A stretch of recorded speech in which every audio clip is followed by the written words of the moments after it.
Hello, hello, hello. Happy Tuesday. I'm hoping all is well with you party people.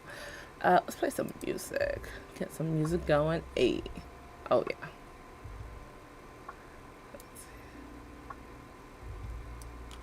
Yeah. All right. So, as you can tell from the notification, this is just going to be a chill session for me studying and doing some homework. Typically on Tuesdays, I like to do some homework for my psychology. So that is what I'll be doing for a couple hours. Oh, that's bright.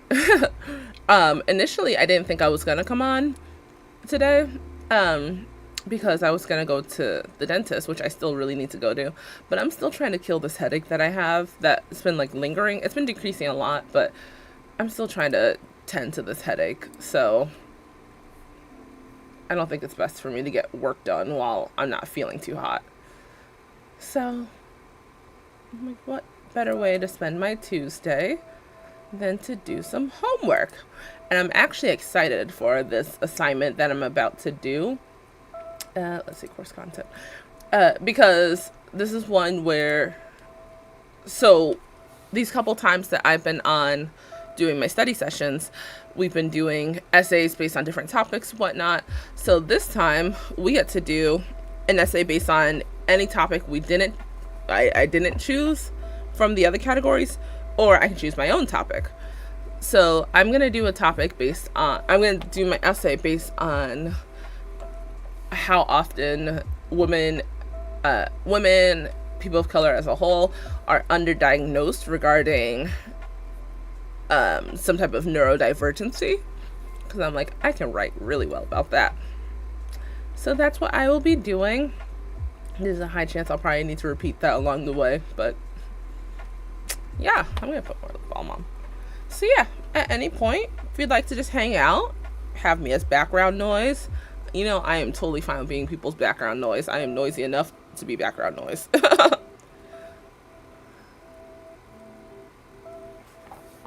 All right, let's get this started.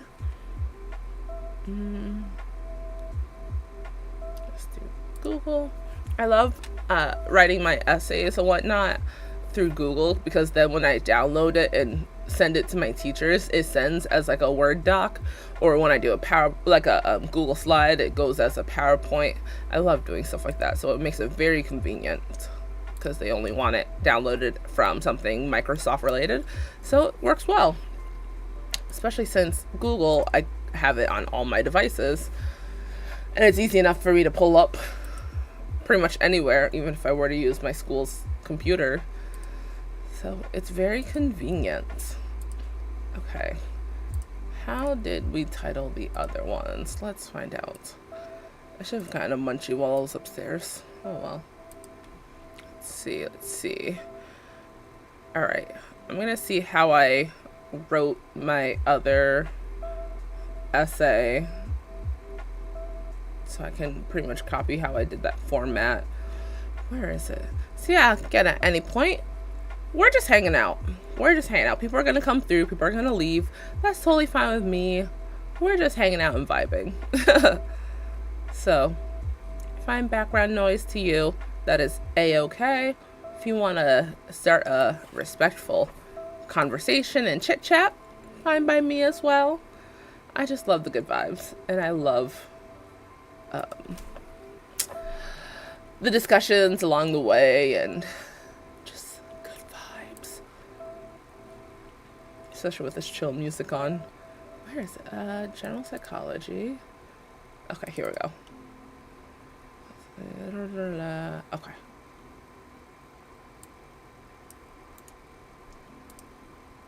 Alright, we're gonna close that out. Do this. Okay. So yes, again, I am going to be writing an essay currently. And the topic is going to be the underdiagnosis of women and POC as a whole, because we have to choose our topic. What's today's date? Today is October 22nd. October 22nd, 2024. All right. Okay. And plus, essays are easy for me to do. I did the PowerPoint last time, and I did get a perfect score on that, which is awesome. But I just think essays are way easier for me to do personally.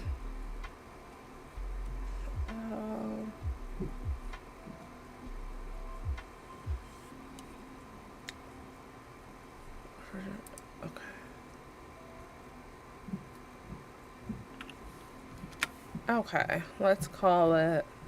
We might as well just call it that. The under diagnosis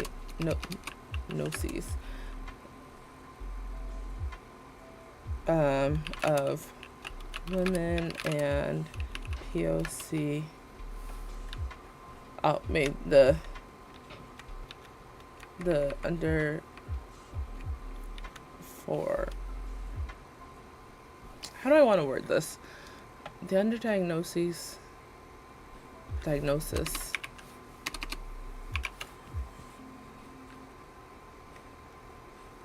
of women and POC regarding neurodivergency.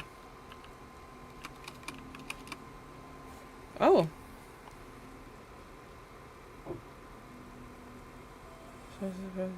Experiencing issues. Oh, dang, that's crazy.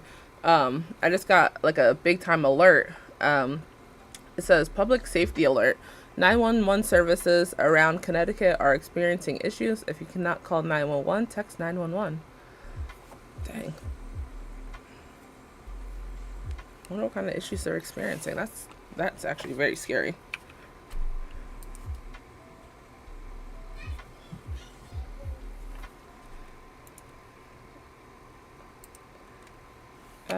Why is the music acting weird? Oh, why is it glitching? Okay, let's refresh that YouTube page. Commercial. So what is ClickUp? ClickUp is an all-in-one productivity software where you can manage everything and... That's great. Alright. Let's hope that works better.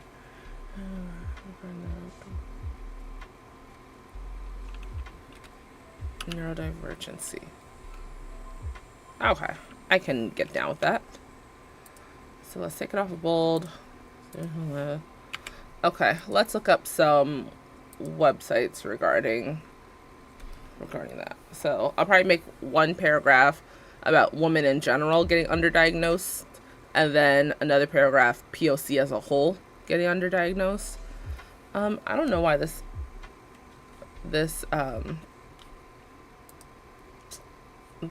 one is glitching, so let's just put it on a different one.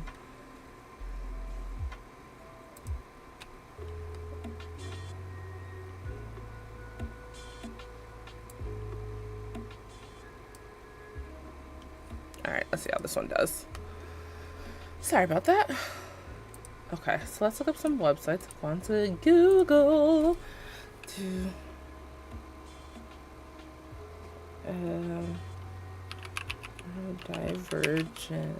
divergent under diagnosis in women.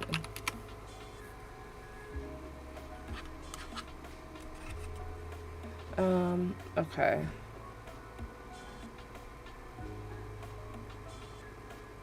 Why are so many neurodivergent women misdiagnosed? Let's look and see what this says.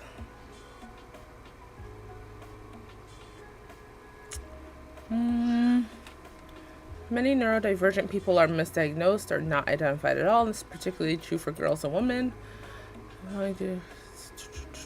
A psychologist, it's important we recognize the gender gap that exists in the diagnosis space and ensure we're providing adequate support to our neurodivergent clients.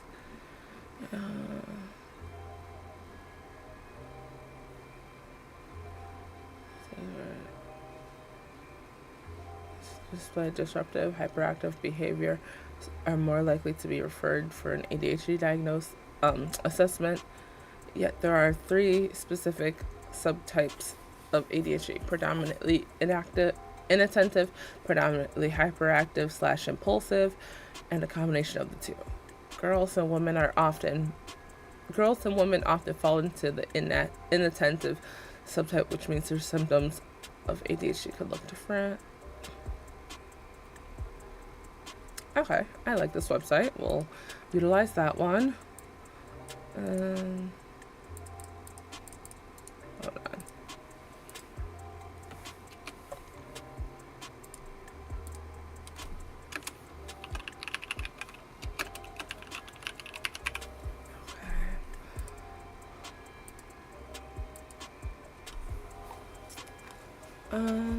Alright, so how do we want to start this intro?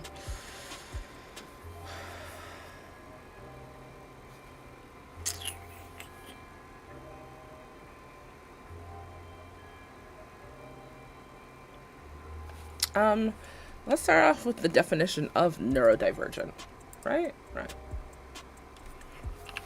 Definition of neurodivergent. Alright.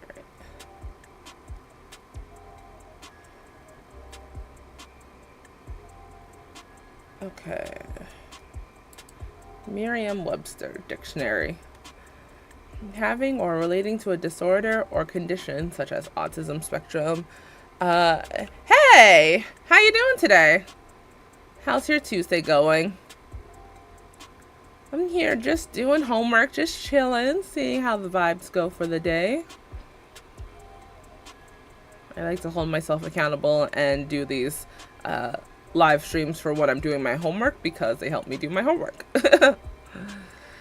Having or relating to a disorder or condition such as autism spectrum disorder, attention deficit hyperactive disorder, dyslexia, or obsessive compulsive disorder that impacts the way the brain processes information. Okay, exhibiting or characteristic of variations in typical neurological development. Okay. Thank you. I am actually having a really nice day. Today has been pretty chill. Genuinely no complaints. Yeah, any plans for this Tuesday? I don't know where you are in the world, but I'm in Connecticut, and I know today is obnoxiously warm considering the time of the year. Let's do Merriam-Webster. Merriam. Did I say Merriam? Merriam. Merriam-Webster Dictionary defines the term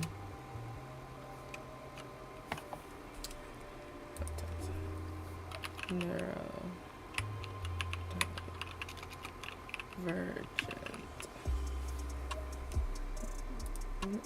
Merriam-Webster Dictionary defines. Should the dictionary be obsessed? I think so. Yeah.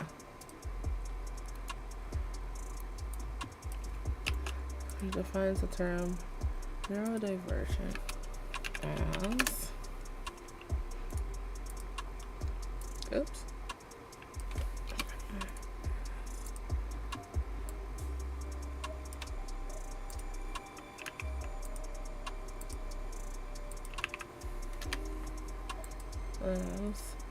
Having or relating to a disorder or condition such as let's take out this middle part that impacts the way condition that impacts the way the brain processes information.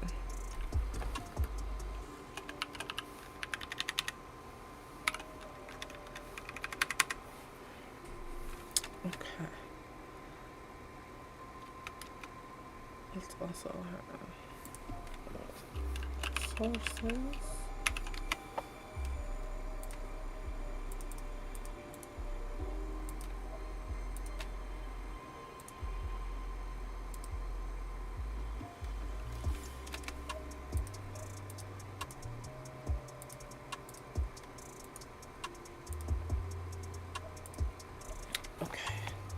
Having or relating to a disorder or condition that impacts the way the brain processes information. Okay.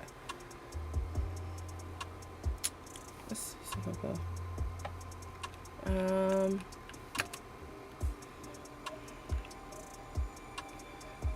As more information comes out about mental health and how it relates to mental about as more information comes out about how the brain functions and how it relates to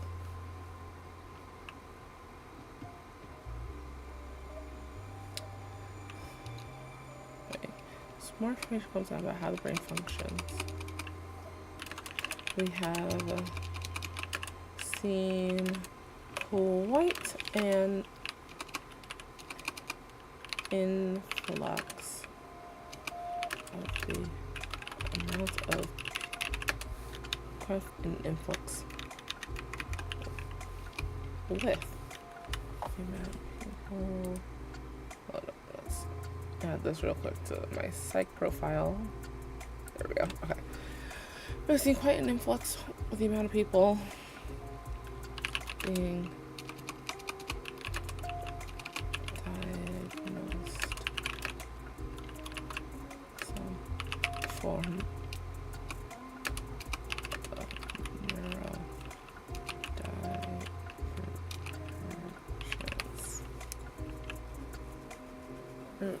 neurodivergency.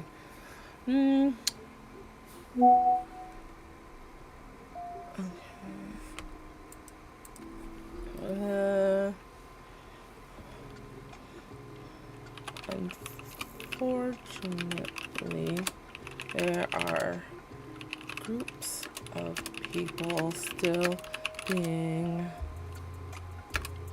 neglected in getting proper diagnosed. Unfortunately, there are groups of people still being neglected, getting properly diagnosed. Two main groups of people that are still significantly underdiagnosed are people of color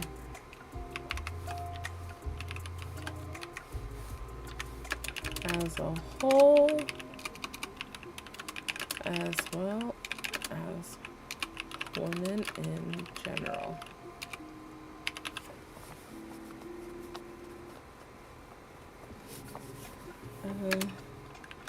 We will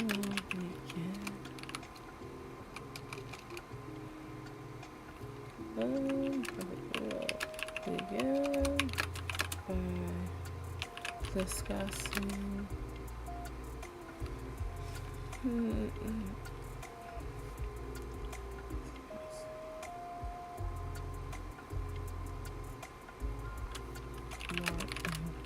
depth what it means to be neurodivergent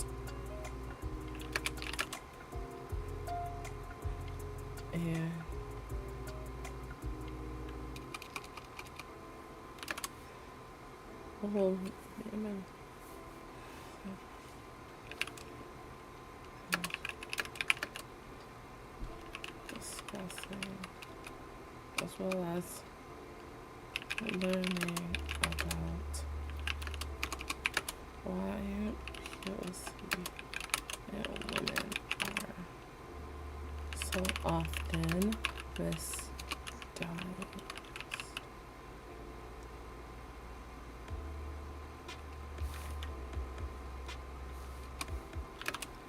And what should be done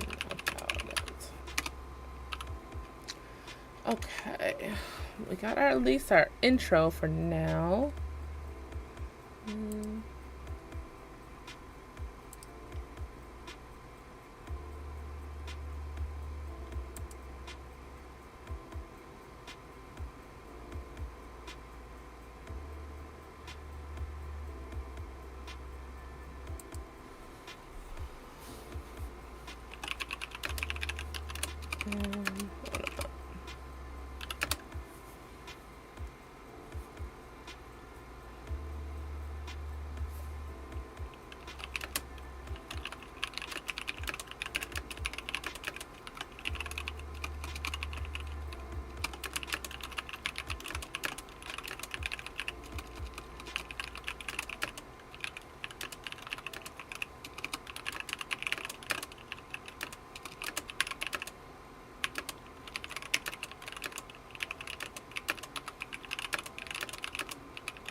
Sorry, I'm responding to a message real quick. And also thinking as well how I want to approach the rest of my essay. So, whenever I have times where I'm just like totally going silent or something like that and just seem really focused, that's in no way me like cutting off any type of communication or anything like that. Please, still, if you'd like to chat, still chime in, whatnot. I just hyperfixate at times and look really serious when I do it. So, I might have RBF going on. Oh gosh.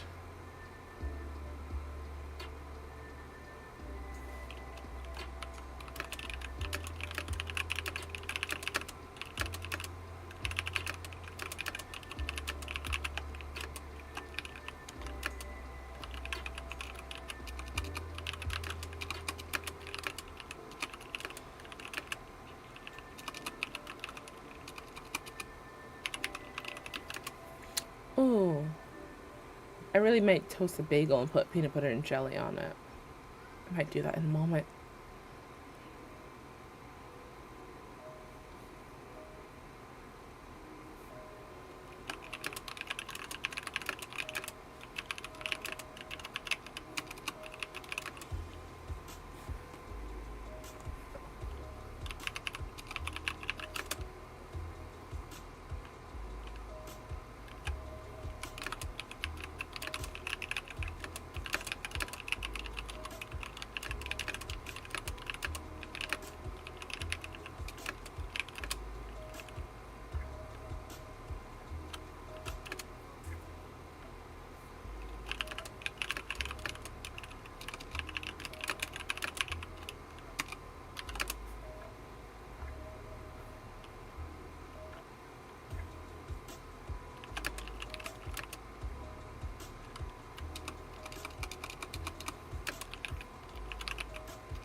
And it says,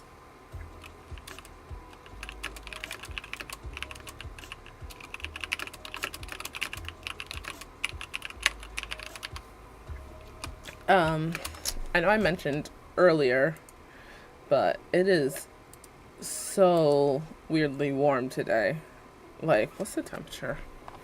It's 78 degrees Fahrenheit right now.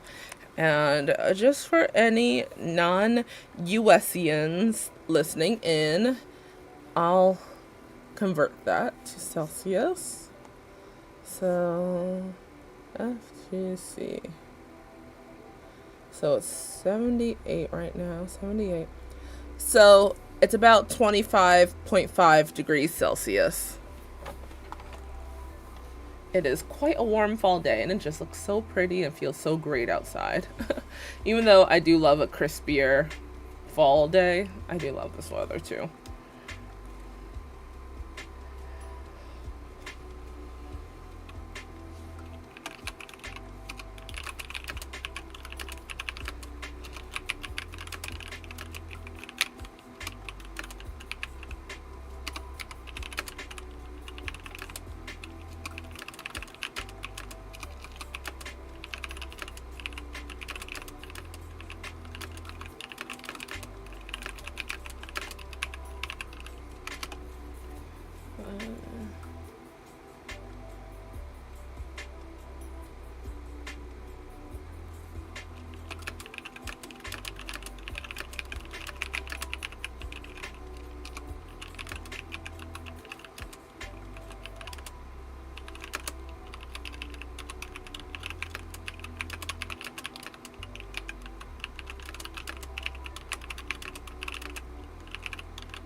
Alright, almost done with the message.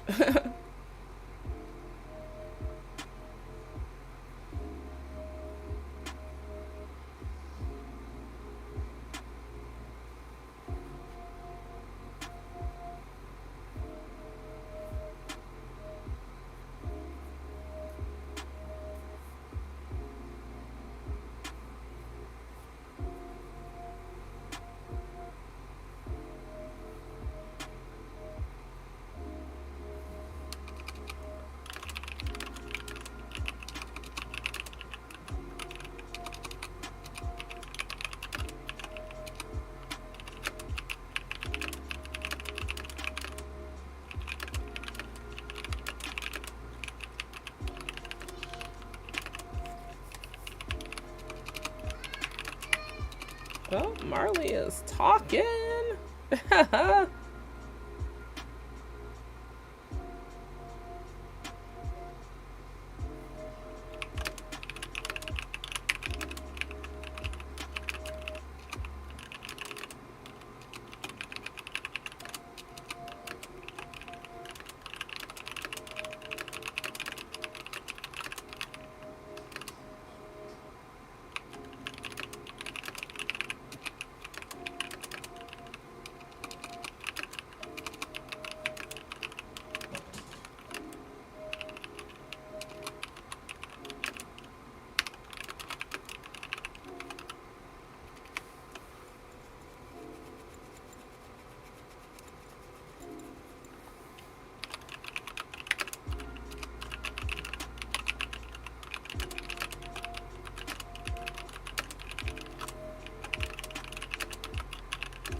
Okay, message sent, so we can go back to typing.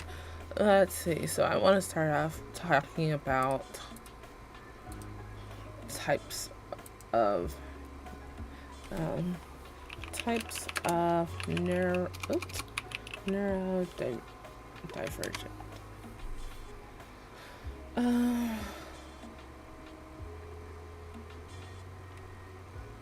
Let's use a credible source.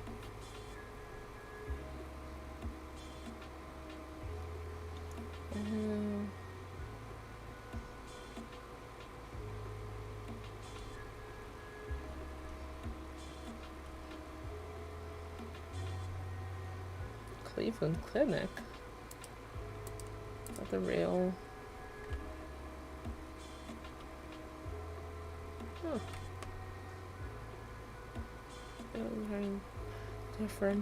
Differences whose brain differences affect how their brain works. That means they have different strengths and challenges from people whose brains don't have those differences. The possible differences include medical disorders, learning disabilities, and other conditions. The possible strengths include better memory, being able to mentally picture 3D objects easily, the ability to solve complex mathematical calculations in their head, or neurodivergent is a medical term. Instead, it's a way to describe people using words other than normal and abnormal. That's important because there's no single definition of normal for how the human brain works. The word for people who aren't neurodivergent is neurotypical. That means their strengths and challenges aren't affected by any kind of differences that changes how their brain works. Okay, but let's see.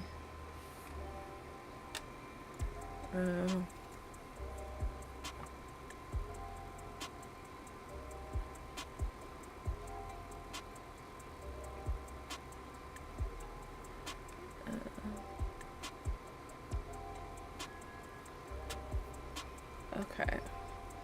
Some of the conditions that are most common among those who describe themselves as neurodivergent include autism spectrum disorder, ADHD, DiGeorge syndrome, Down syndrome, dyscalculia, difficulty with math, dysgraphia, difficulty with writing, dyslexia, difficulty with reading, dyspraxia, difficulty with coordination, intellectual disabilities, mental health conditions like bipolar, OCD, Prader-Willi syndrome, sensory processing disorder, social anxiety, which is a specific type of anxiety disorder, Tourette syndrome, and Williams syndrome.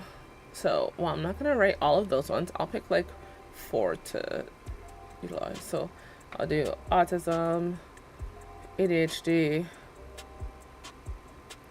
dyslexia, and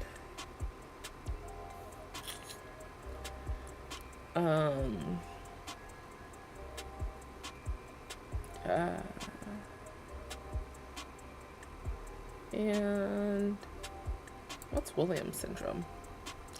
It's a rare genetic condition characterized by unique physical features, delays in cognitive development, and potential cardiovascular problems.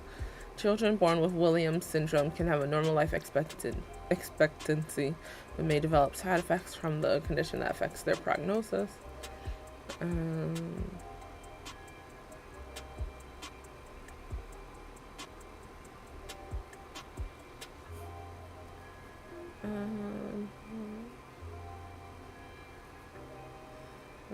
Incidence of having too much calcium in the blood and urine, underactive with iron, early puberty.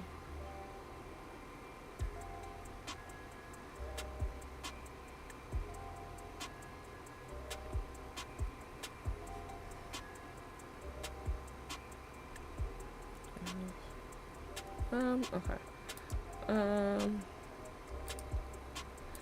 So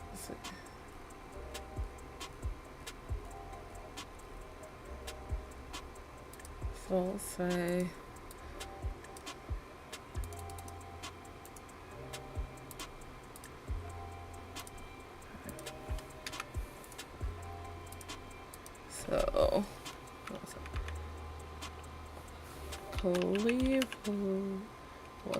Cleveland Clinic? Cleveland.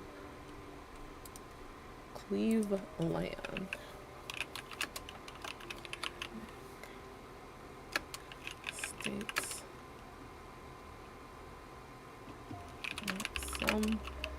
some types of neurodivergency includes autism.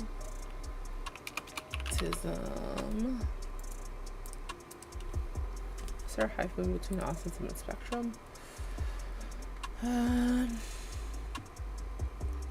No. Spectrum disorder, parentheses, ASD, attention. Okay, attention hyphen deficit.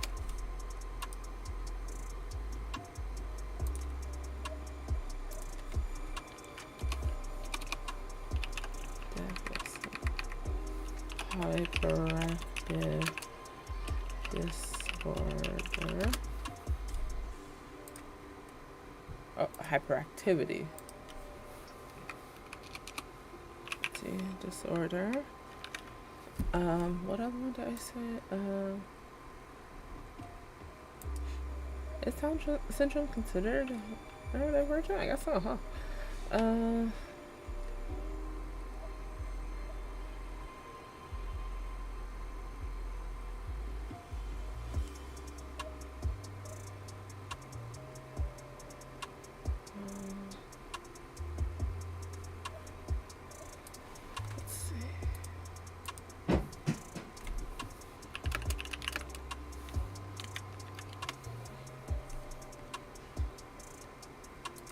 Okay, actually, we'll say Down syndrome.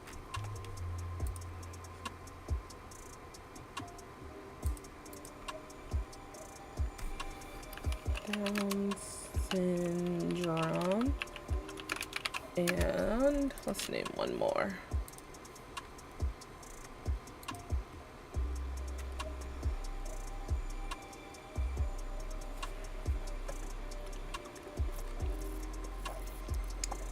Hey, Crazy! How you doing this Tuesday? This weirdly warm Tuesday. How's work going?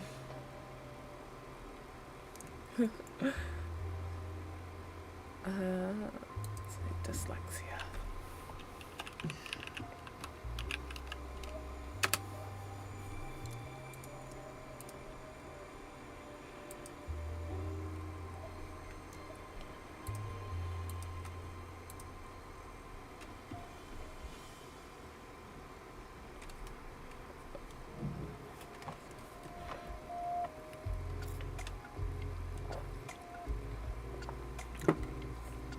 Work is work.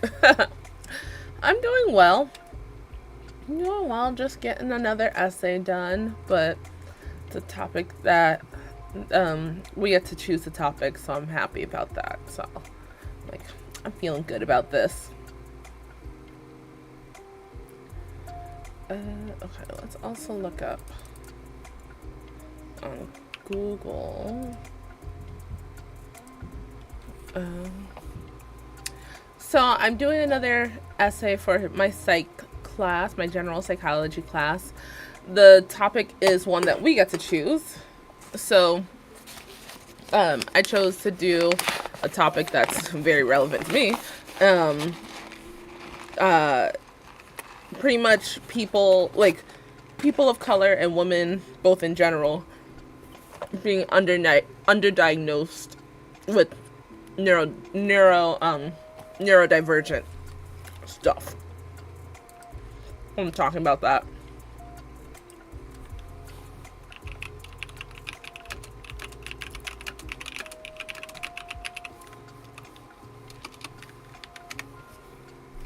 I feel passionate about it.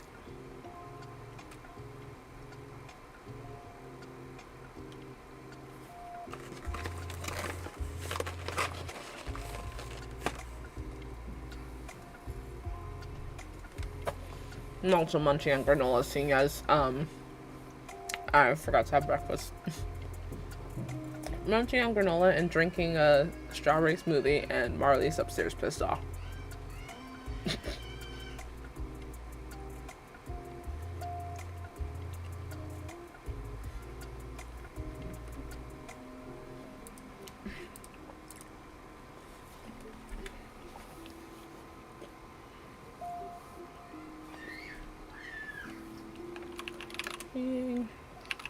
Neurodivergent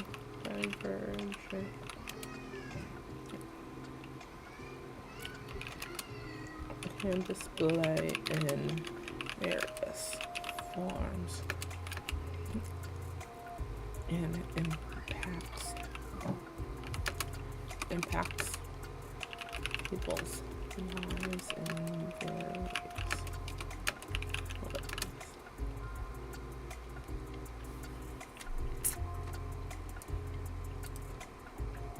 Um,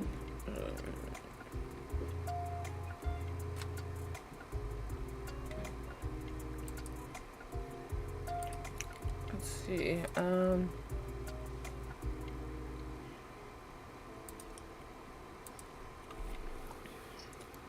I don't necessarily want to say symptoms, but let's just say symptoms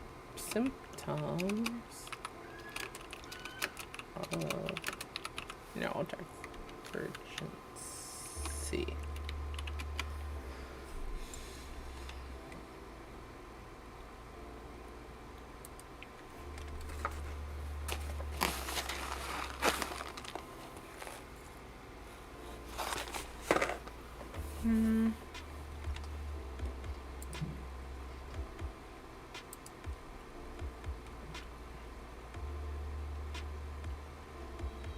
Oh wow. About 15 to 20% of the world's population shows signs of neurodivergency, which are often influenced by genetics and environmental factors. Common conditions associated with neurodivergent brain functioning, blah, blah, blah. Neurodivergency is often viewed as a weakness, but neurodiversity offers an alternative perspective. Differences in brain functions can be a strength.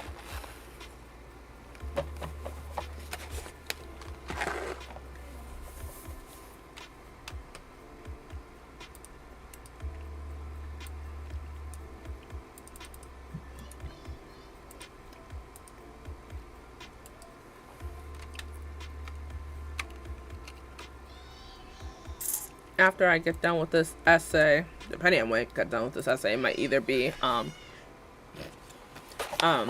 actually, you know what? No, when I get done with this essay, because tonight after I get out of choir, I'm doing like a little study session with one of my classmates in my public speaking class. So we're gonna be working on one of our speeches that we have to give, which the topic of the speech is like you have to give a 2-minute speech on what your pet peeve is. So her and I are gonna work on that afterwards, which isn't gonna be complicated, but I'm very excited for it.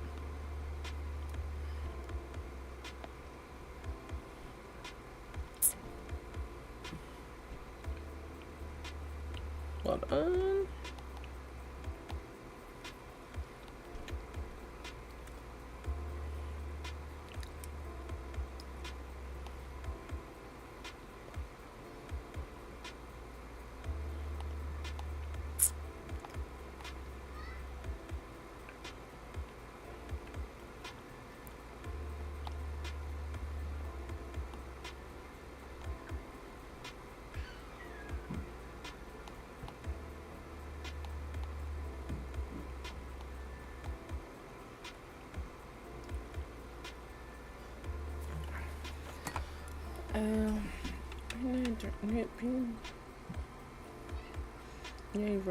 Being neurodivergent can display in various forms and impact people's lives in various ways.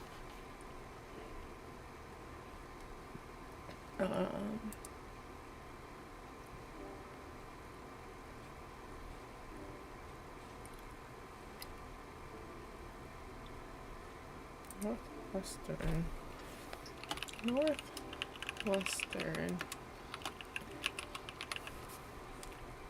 medicine.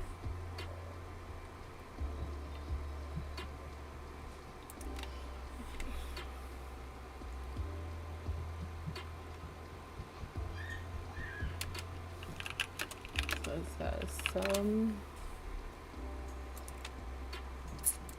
some signs. That's the word I was looking for, not symptoms, but signs. Some signs of neuro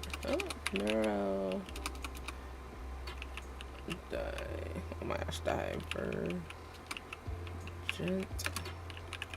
behavior consists of the following.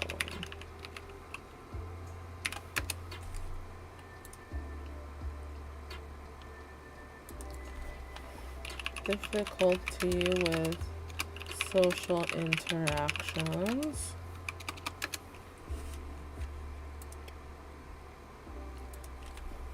clumsiness. This is the time where I completely and utterly feel called out.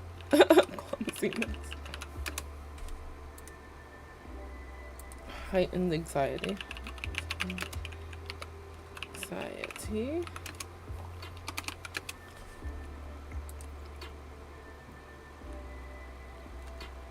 Difficulty with focusing or staying still. Difficulty with focusing or staying still.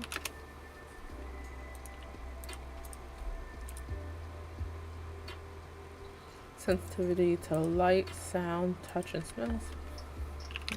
Sensitivity to what?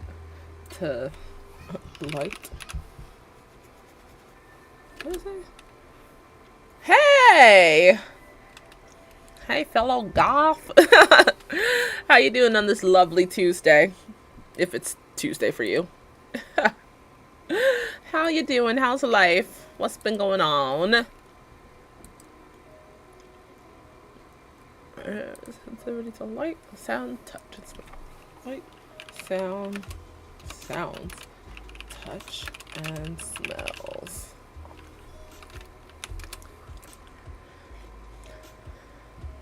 And repetitive behaviors and repetitive behaviors and routines. So we are currently working on an essay. I don't know how much you've heard, so I'm just gonna repeat it. I'm currently working on an essay for my general psychology class. The topic is whatever we want. Literally, we create the topic. So this topic that I'm writing about is the underdiagnosis of like neurodivergent stuff regarding people of color as a whole and women as a whole. So that's currently the topic that I'm writing about. I've been telling people, I'm like, as much as I suck with multitasking, I'm totally fine with chit-chatting along the way. Especially since I make some crazy study faces when I'm just very like so please make me look happier. Procrastinate against writing. Oh no! Why do you think that is? What's going on? Talk to me about it. What's going on?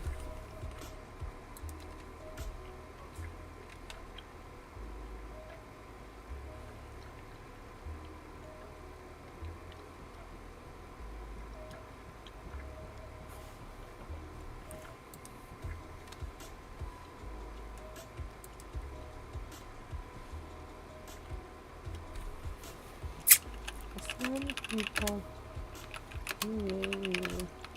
more. How do I word this? I'm trying to say that like when it comes to neurodivergent people, some people may need more like, I don't want to say help because that just sounds like, oh, you're a problem, but like need more guidance or like one-on-one aid.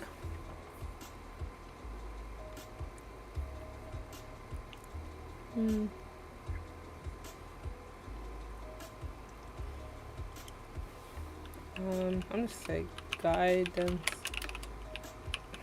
or direct aid than others. Some neurodivergent, neurodivergent people need more guidance or direct aid than others, but it does not decrease the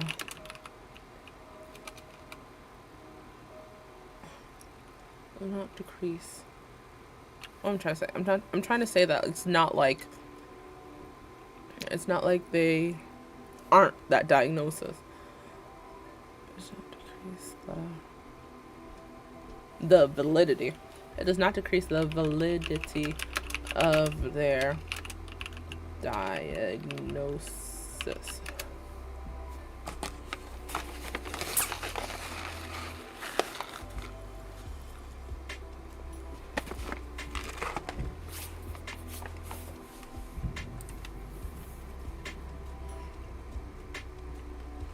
Where was that percentage?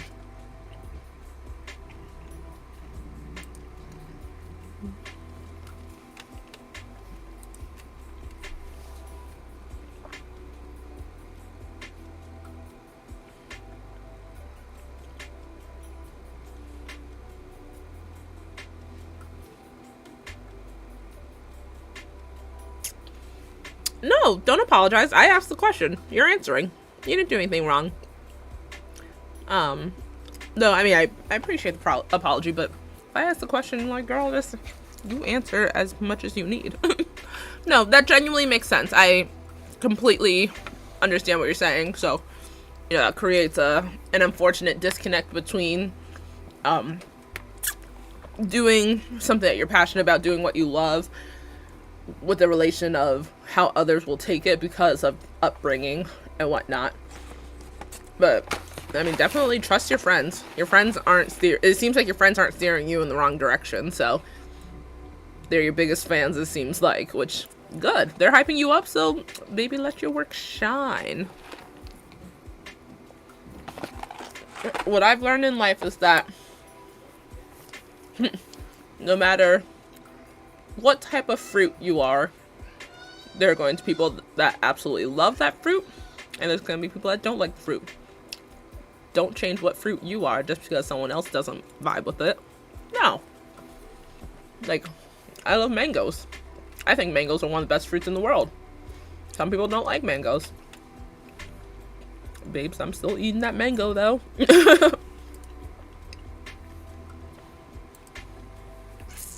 Just validity of their diagnosis.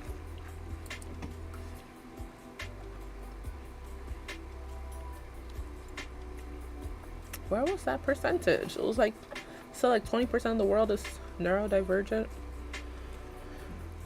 Oh, here we go. Okay.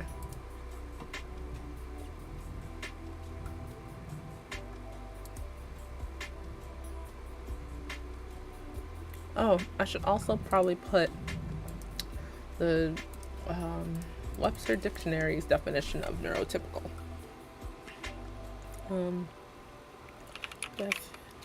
Definition of neurotypical. Let's go back to Miriam.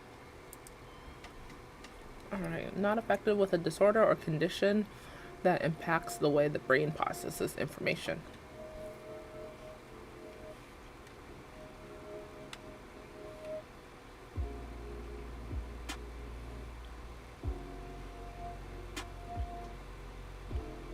You didn't do anything wrong. You don't need to apologize. You're okay. There ain't nothing wrong with being literally, how many times do I don't know if you've seen, I've expressed several times in life, I want the weirdos of the world, the cool weirdos of the world I want to be around them. So you telling me you're a weirdo ain't nothing ever to apologize for. But what if you got into more of like the educational side of things? Wouldn't, as far as like that being your career choice for robotics, wouldn't that give you opportunity to write stuff out and like maybe help develop like a curriculum, or I don't know, some type of educational book or guidance with it?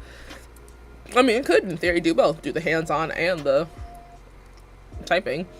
I mean, I'm a cosmetologist, and even though that's massively hands-on, I was able to, for a little while, do more educational side of things, which allowed me to help develop a curriculum, because I like writing too. I'm not one to write like personal like story time or like, ooh, this fantasy story or stuff like that. That's not really my like approach of writing, but I like writing this essay right now is stuff that I love doing.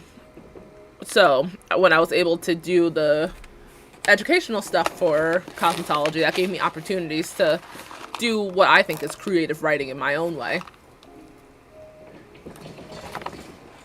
Wow. That can always be something you add on to the roster along the way. But you didn't do anything wrong. So I appreciate your apologies, but remind yourself you didn't do anything wrong. You're a weirdo that's answering my questions. That's the best thing anyone can do for me.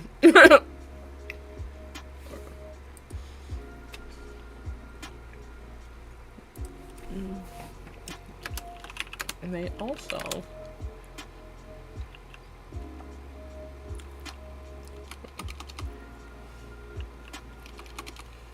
on the other side of being neurodivergent, there's the term neurotypical. Don't know what that's like. Neurotypical.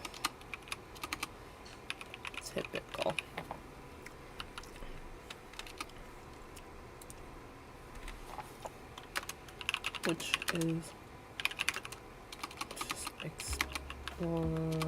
explained as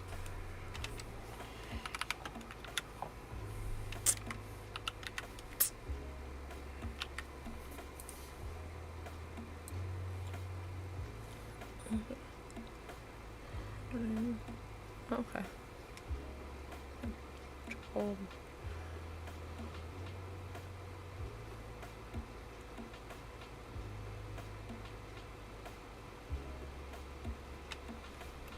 That still sounds like fun.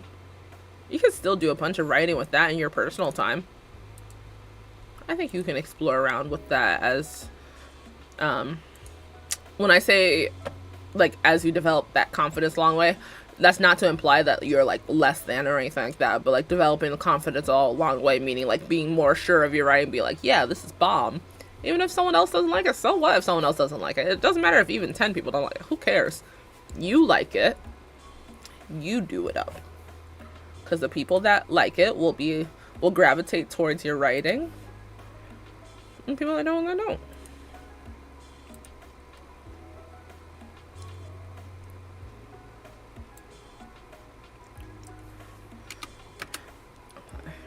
On the other side of being neurodivergent, there's the term neurotypical, which is explained by Merriam-Webster Dictionary as not affected with a disorder or condition that impacts the way the brain processes information.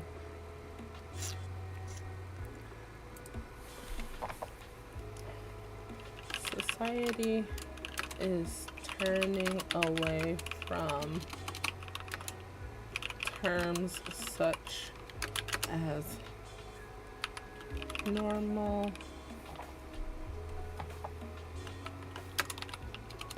and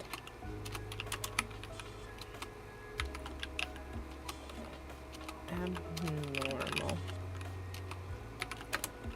due to the generalized understanding that there is in fact no such thing as normality.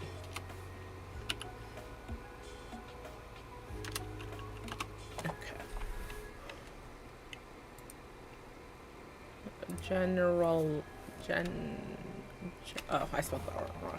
Generalized. There we go. Okay, let's read this so far, the intro. Merriam-Webster Dictionary defines the term neurodivergent as having or relating to a disorder or condition that impacts the way the brain processes information. On the other side of being neurodivergent, there's the term neurotypical, which is explained by Merriam-Webster Dictionary as not affected with a disorder or condition that impacts the way the brain processes information. Society is turning away from terms such as normal and abnormal due to the generalized understanding that there is in fact no such thing as normality when it comes to psychology.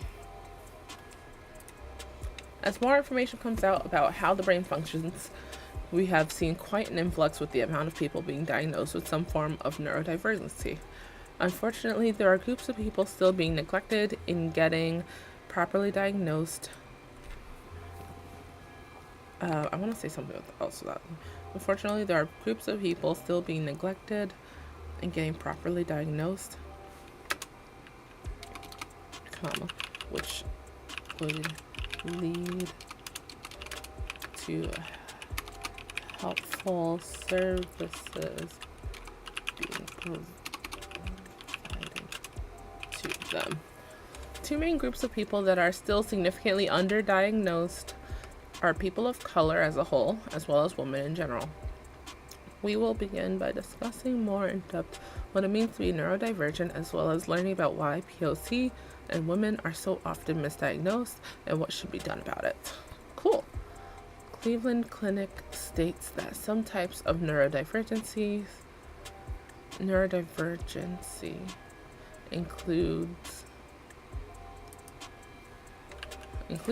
autism spectrum disorder, ASD, attention deficit hyperactivity disorder, which I should put in parentheses, ADHD. You're fine.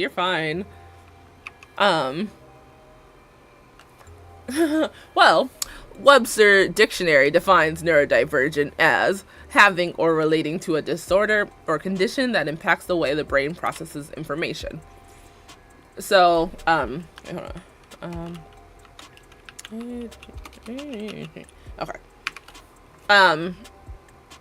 Common forms of neurodivergency that we have heard of over time are like autism, ADHD, dyslexia, stuff like that. Stuff where pretty much it's like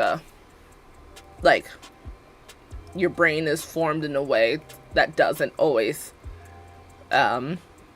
make it easy to understand things. A lot of times social related things.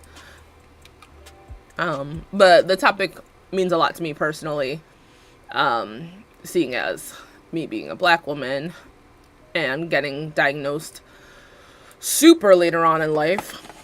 I realized over time in my life that it has been very common for women as a whole and people of color as a whole to be misdiagnosed or underdiagnosed.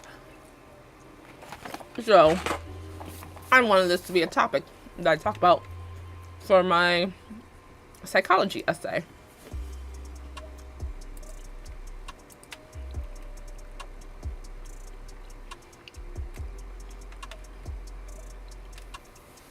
Hopefully that made sense. But of course, if you want me to explain something more, I for sure can do that.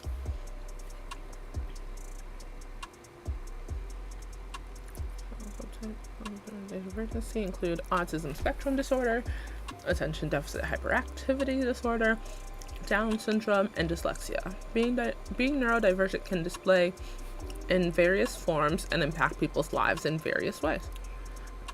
I might change that word various. I said various twice in one sentence, so let's not do that.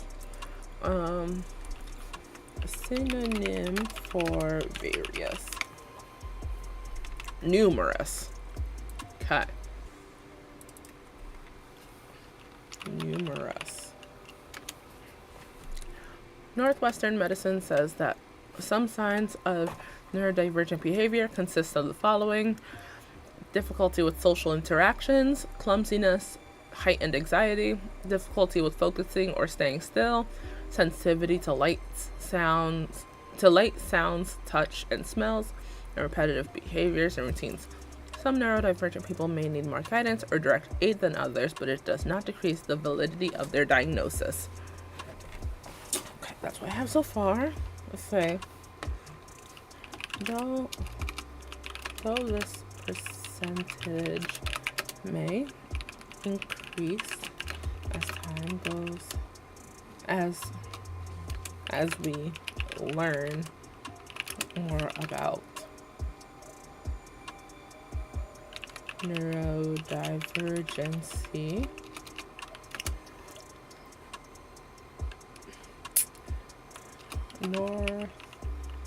Northwestern Medicine estimates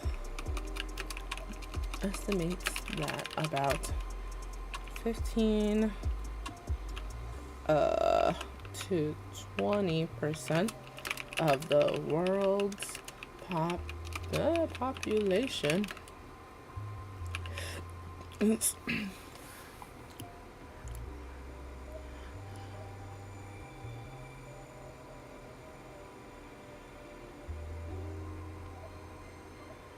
fair. I sent myself to um, the mental hospital when I was 22. I'm 28 now, but when I was 22, um, you're not an idiot in certain fields and whatnot. You not knowing much about something doesn't make you an idiot. Just means you don't know something about something. If I were to list off of here how many things I don't know, like the amount of movies I haven't seen or haven't even heard of, the amount of actors I'm like, I don't know, the amount of things regarding like sports and I don't even know. There's a lot of stuff I'm so clueless with. But I'm like, doesn't make me an idiot. Just you don't know what you don't know. But it seems like you're a person that's open to learning and educating, which, believe me, I've been around idiots. That's not how idiots behave.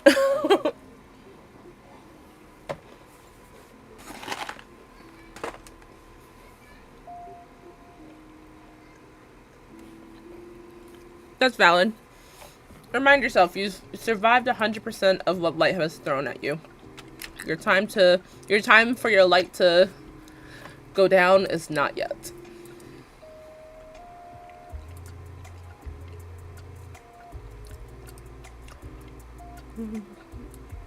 Imagine 20% of the world's population shows signs of neurodivergent behavior? Is that what they say? Oh, just neurodivergency. Neurodivergency.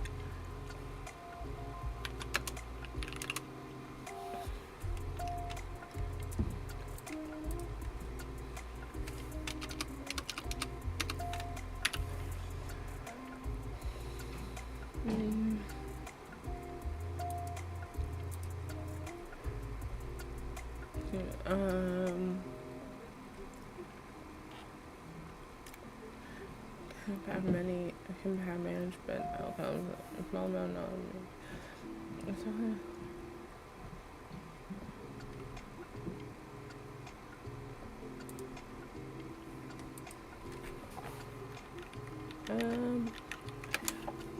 Having a therapist that vouches for your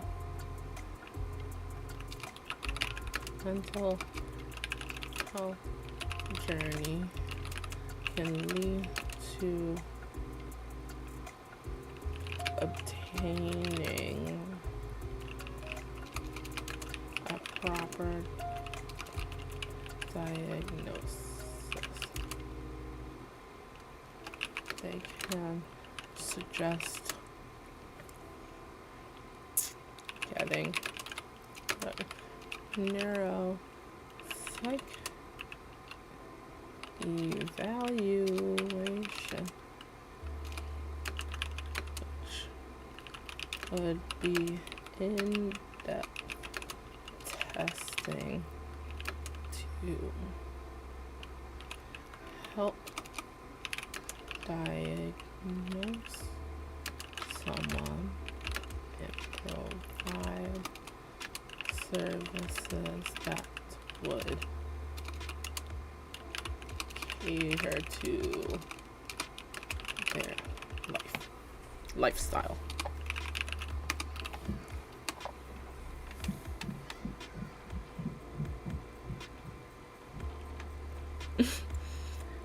You didn't do anything wrong. You did not do anything wrong to apologize, but I appreciate that. We're our worst critics and worst judges, so I try to see it as like a, when I'm thinking something about myself, okay, if someone else was talking to me and said that, I don't know, one of my favorite movies is 50 First Dates. If someone was like, oh, I've never heard of that movie, and I was like, oh, the movie with Drew Barrymore and Adam Sandler in it, and they're in Hawaii, the girl has memory issues. I don't know who they are. You know, I wouldn't see them as an idiot. I'd be like, oh, they just don't know.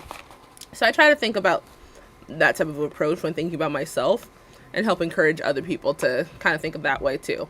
If you were talking to someone else and they weren't as knowledge in something, would we call them an idiot? No. There are many other things to call people an idiot for. But we can all be a bit kinder on ourselves, right? I'm going to look up percentage of, wait. I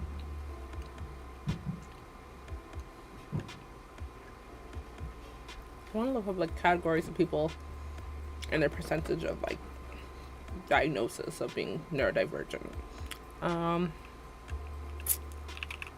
Percentage of different categories of people that are neurodivergent.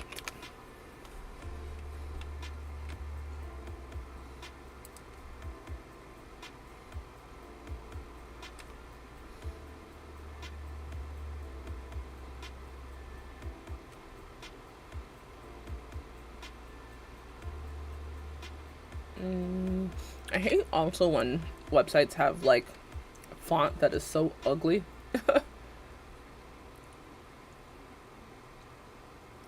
Oh, right.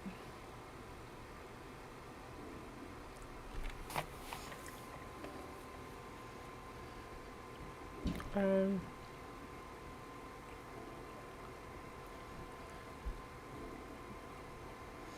Oh wow. It says pretty much 30 to 40% of Americans that are neurodivergent are also unemployed. That's crazy. Organizations.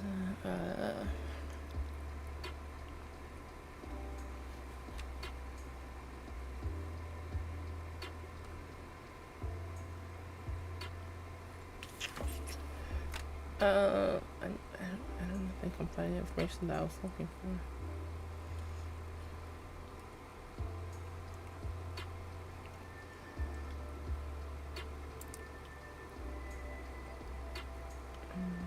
No, I do want to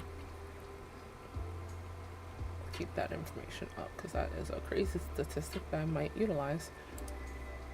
But,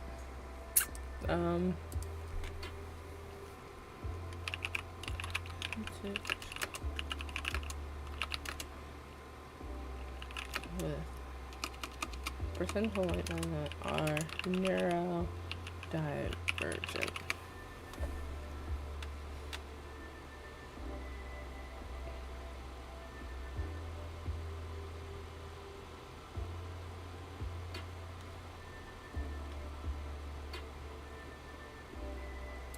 Ooh, intersectionality and neurodiversity.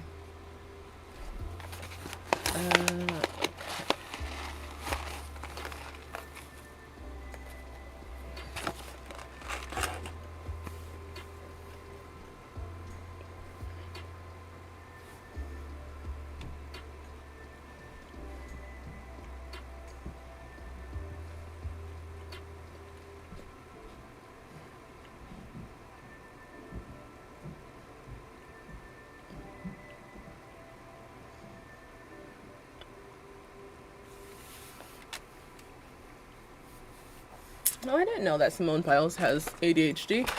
See, the things I learn along the way.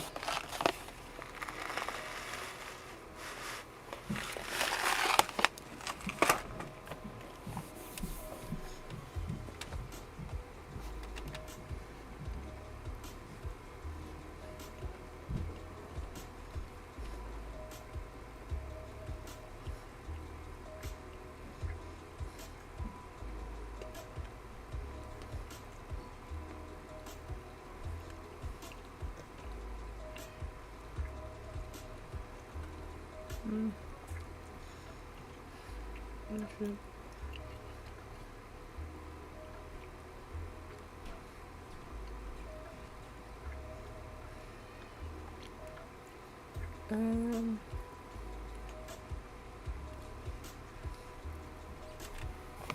when considering neurodiversity, many women discover their neurodistinctiveness much later in life compared to men. One reason is that most research on neuro identities such as autism and ADHD have concentrated on males, while women are frequently disregarded. Fortunately, increased understanding of neurodiversity led many more led many women to self-diagnose later in life. Many others never had their support requirements met and continue to face difficulties in their daily lives. The difference between neurodistinctiveness in women compared to men is that it can be subtle and less noticeable. Unfortunately, more and more businesses are realizing the value of neurodiverse staff. Dell, Microsoft, and Google are among the large firms leading the change with programs aimed at hiring and supporting more neurodistinct women in the workplace. That's cool. Okay, race and neurodiversity. One of the most common misconceptions in neurodiversity is the idea that only cisgendered, introverted, tech geek men can be labeled as such. In reality, and as evidenced earlier in this piece, that's further from the truth. Neurodiversity aside, those that don't fall into the above stereotype often face significant discrimination in the workplace. Studies show that people of color are twice as likely as their peers to be unemployed. In fact, black men and women have the highest unemployment rates of any race/gender combined. Even when employed, these individuals are still regularly subjected to race discrimination.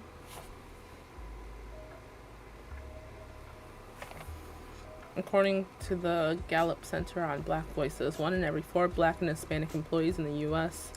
have experienced workplace discrimination between 2020 and 2021.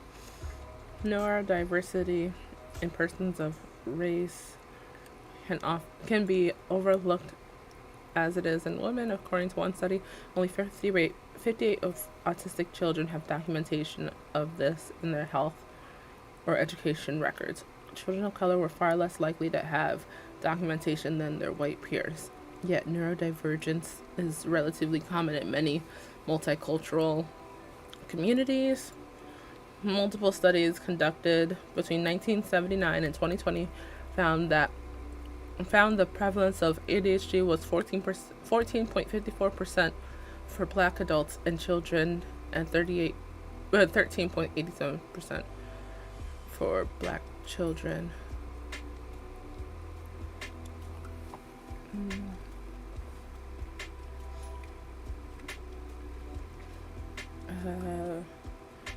We bring this up in intersectionality. So for what it means to be black neurodivergent, what it means to be black, gay, and neurodiverse.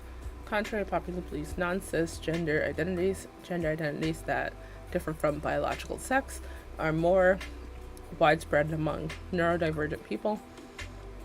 According to research, over 70% of autistic people report increasing homosexuality, bisexuality, and asexuality.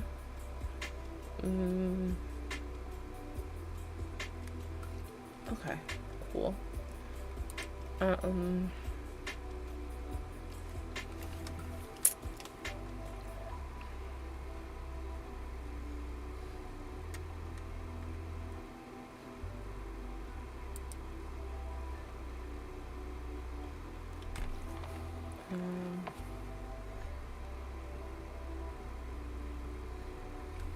Okay, I'm gonna go to my next paragraph for now, which would be talking about people of color and being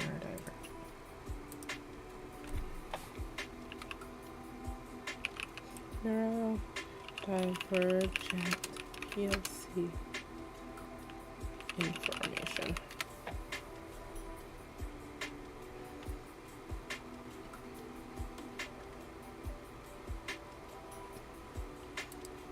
PBS.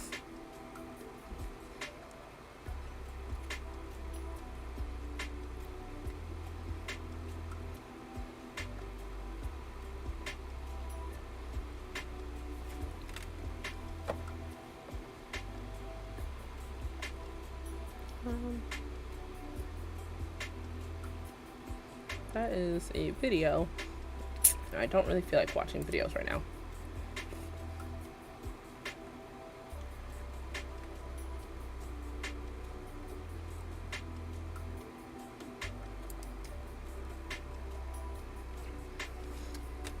Race, ethnic, and socio-demographic disparities in diagnosis of children with autism spectrum disorder. Cool. Okay. When did this come out? When did this come out? 2021. Okay. Oh, I'm trying to make sure my information that I put in here is as relevant as possible.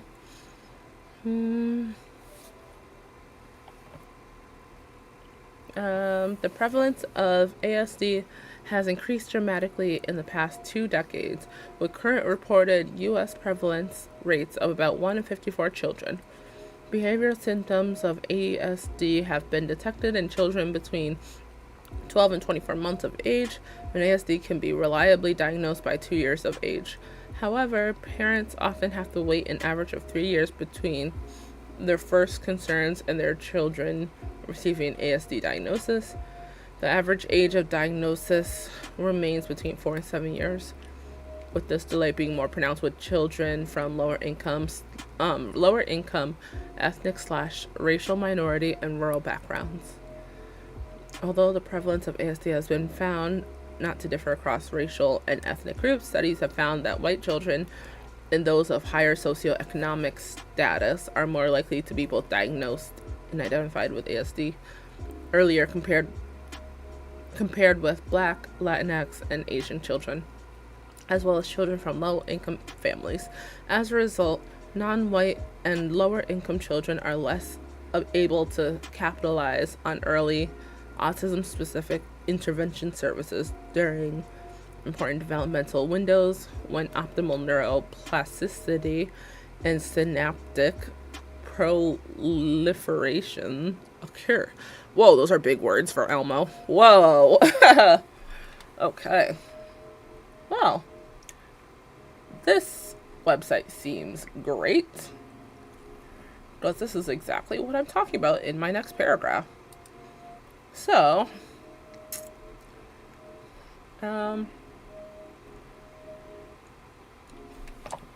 let's say, while signs of neurodivergency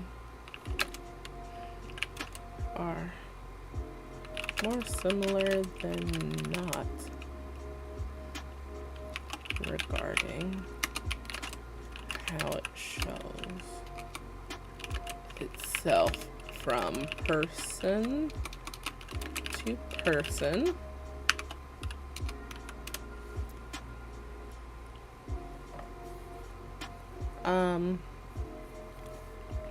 there is still a disparity between POC getting diagnosed and serviced versus white people. Oh, let me also save this website because I'm absolutely going to utilize it. What website is this again? National Library of Medicine. Well, that seems pretty legit.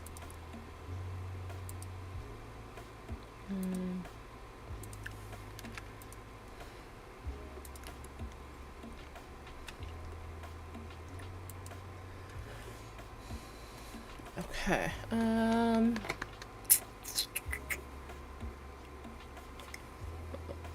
While signs of neurodivergency are more similar than not regarding how it shows itself from person to person, there is still a disparity between people of color getting diagnosed and serviced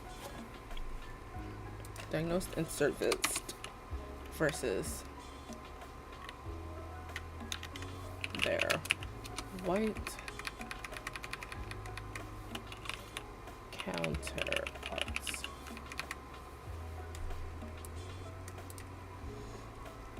Okay.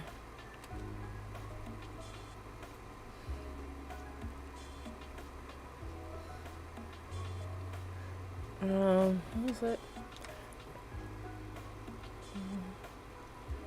1 in 54 children. Okay, 1 in 54. Roughly about 1 in 54 children in the U.S. get diagnosed.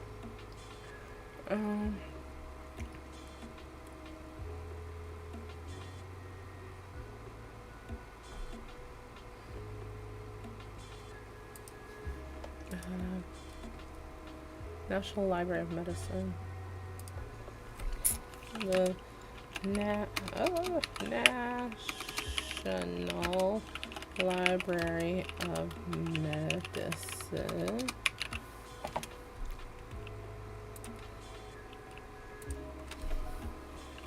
states that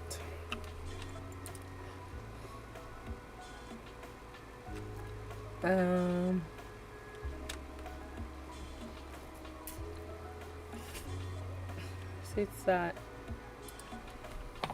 even though the average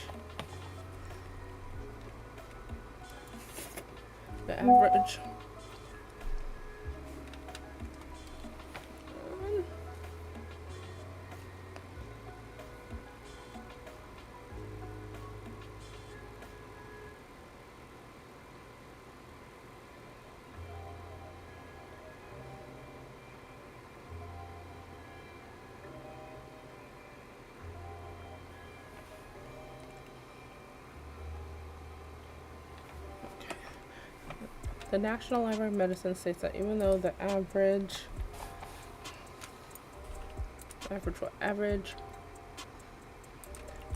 age of diagnosis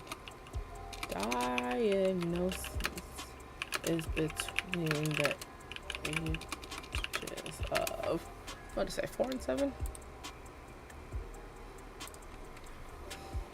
4 and 7 years old. There's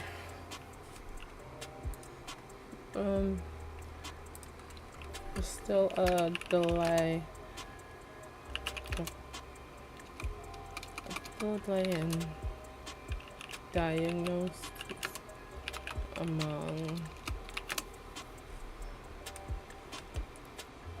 among where is it?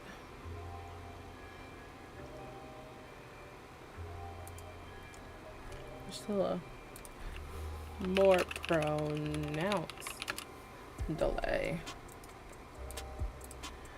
among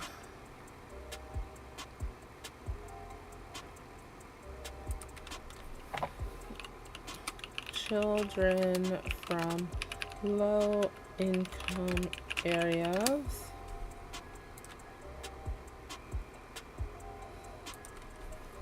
ethnic/racial minorities.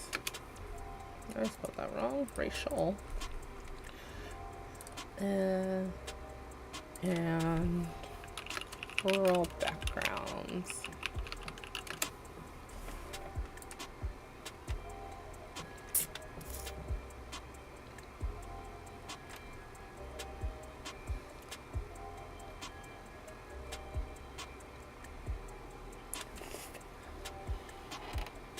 White children and those of higher socioeconomic status.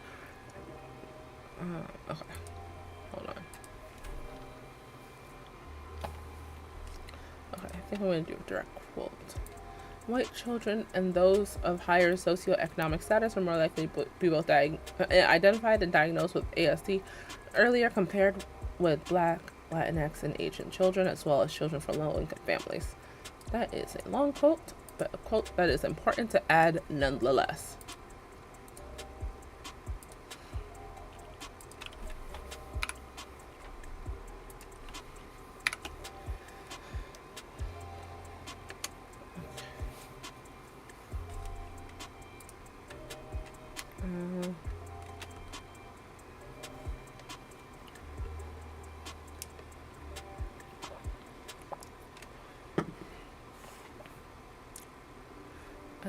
But I also want to know the why.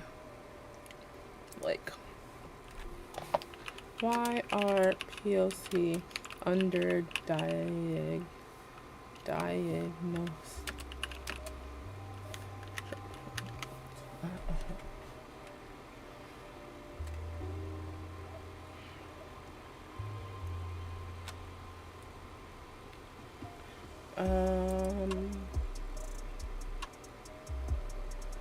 Okay. Okay, no, so Child Mind Institute. Oh, we're learning so much today. Black children with ASD continue to be at a disadvantage in terms of diagnosis and access to care.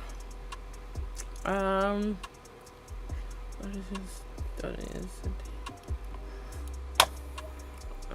Black children don't receive a diagnosis until 3 years on average after their parents have voiced their initial concerns about atypical behaviors. Even after receiving a diagnosis, they continue to face obstacles in nearly every aspect of care and treatment. This automatically places Black children behind the curve as evidence of the importance of early Evidence of the importance of early diagnosis and intervention from children with ASD continue to emerge. Early intervention have proven to be critical for development of cognitive and language skills, often resulting in a better long-term prognosis. Blah, blah, blah, blah. Okay, but why?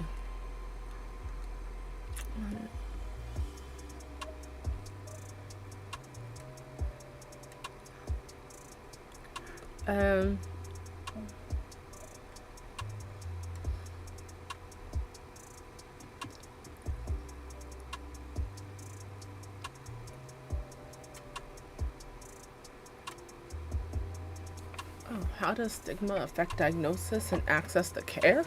Let's see. To evaluate if their pediatrician has a firm understanding of autism and its symptoms, parents need to be knowledgeable about the disorder themselves. Many Black parents of children who've received a late diagnosis have reported that they have never heard of ASD before and didn't know what to look for. Had they known, they would have pushed back when their doctor either dismissed their concerns or told them to wait until their child was older. Stigma has been cited as one of the main reasons why Black people in particular fail to see proper treatment or resources regardless of socioeconomic status. Historically, Black people struggling with mental health issues have been more likely to be misdiagnosed, criminalized, or even killed rather than treated with care. As a result, many hesitate to talk about difficulties with mental health for fear of being misunderstood or judged.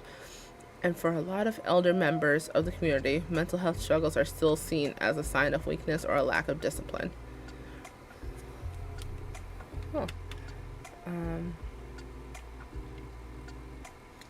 Parenting skills are brought into question. Okay. Black parents are often made to feel isolated, and even if their children's doctor or teacher raises concern about early developmental delays, they might be reluctant to follow up in fear of their child receiving the label of having a mental health disorder. They decide to wait, resulting in their child either receiving a diagnosis later in life or never getting one at all. Okay.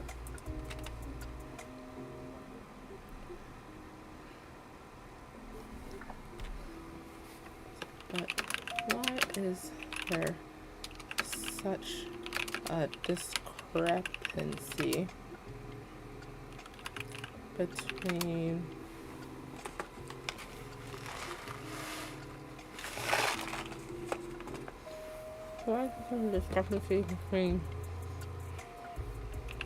people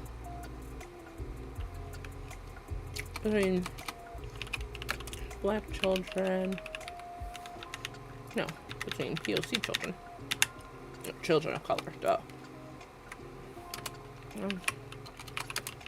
Color being properly diagnosed? Question mark? Why is there such a discrepancy between children of color being properly diagnosed?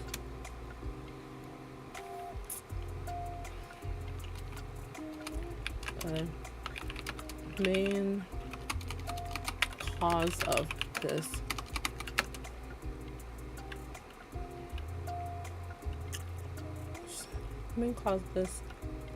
is due to lack of information and stigma. POC, especially black and Hispanic. What should I say, Hispanic or Latinx? Let's see.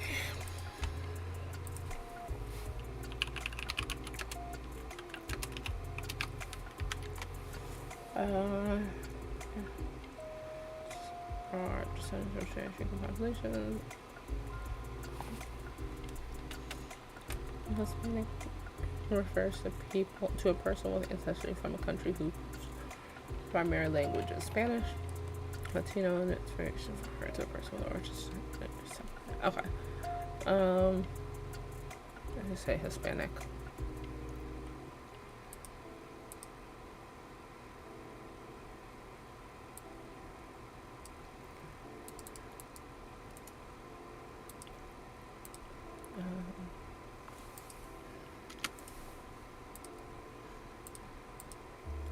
Okay.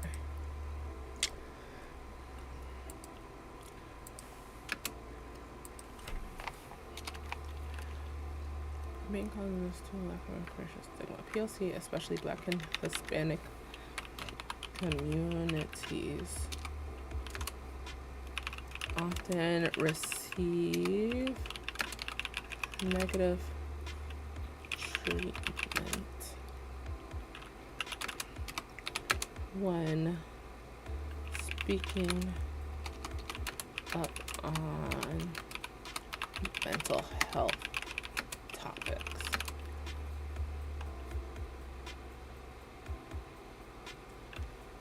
Unfortunately,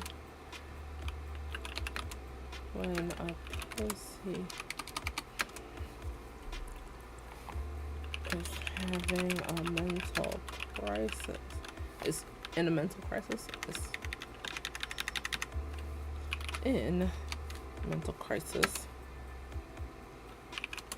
is usually responded with an escalation of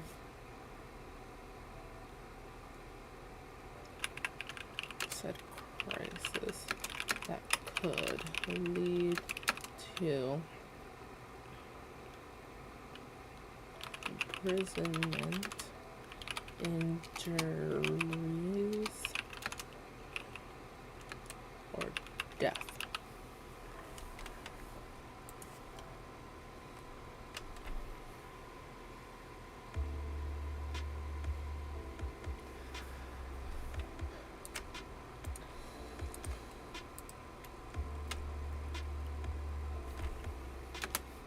In several POC communities,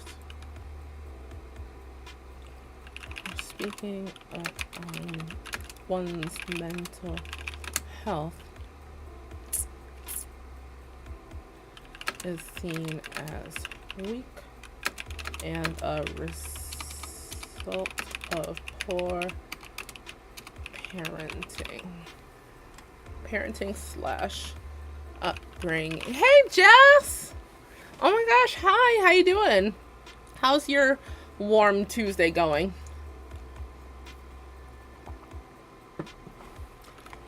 POC community speaking up on one's mental health is seen as weak and a result of poor parenting slash upbringing. In response,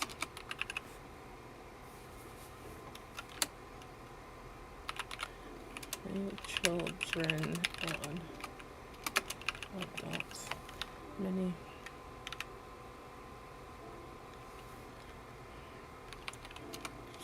children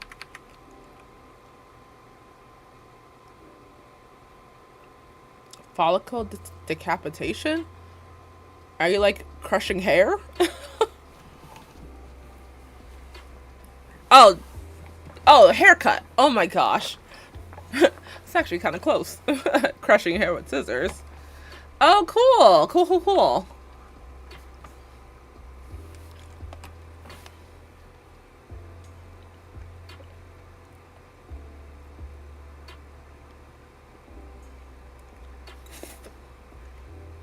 Oh, they all came out nice.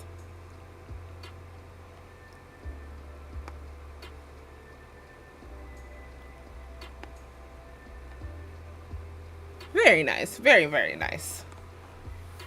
Very nice.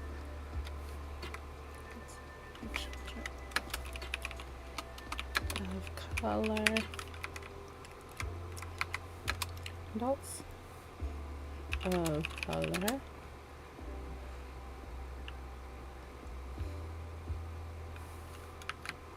Or say. As a response,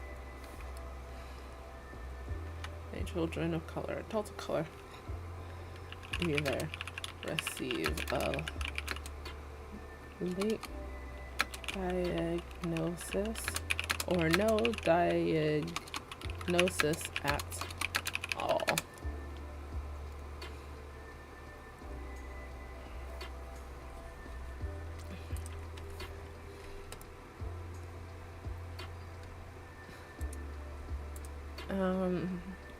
Might also put this direct quote in here as well. Families often fear that seeking a diagnosis will cause harm to their child, worrying that teachers, clinicians, or even other family members will make negative assumptions about their child based on the label. They also fear that their own parenting skills will be brought into question. Dr.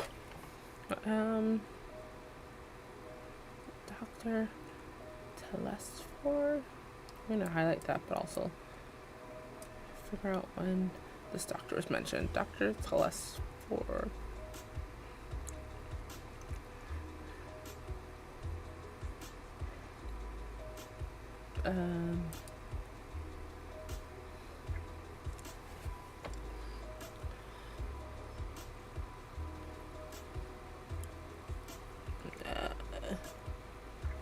Where's this doctor?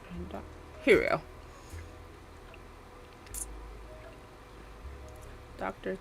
Dr. Alana Telesford.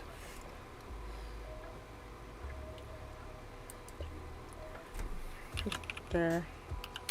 Alana or Elena Telesford.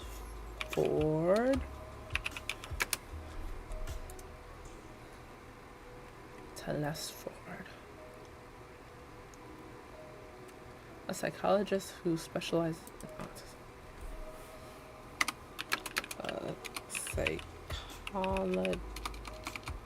Psychologist that specializes in autism.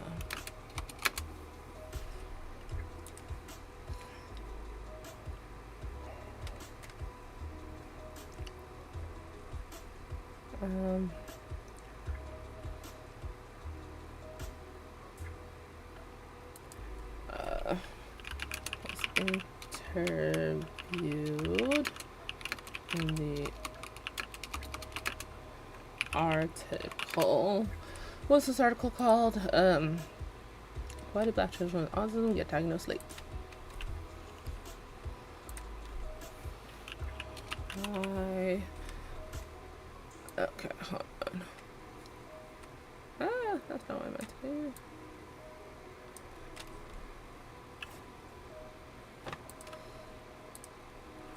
Why do black children with autism get diagnosed late? Question mark.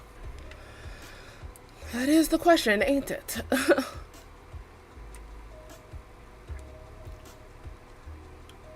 And who's it written by? Written by Faith Wilkins.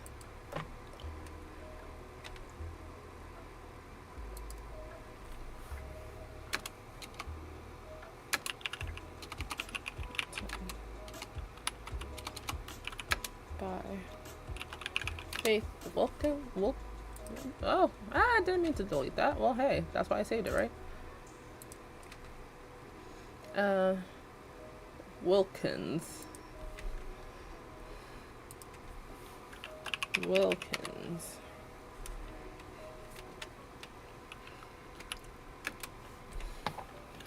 She said. Okay, what did you say, doctor? Here we go.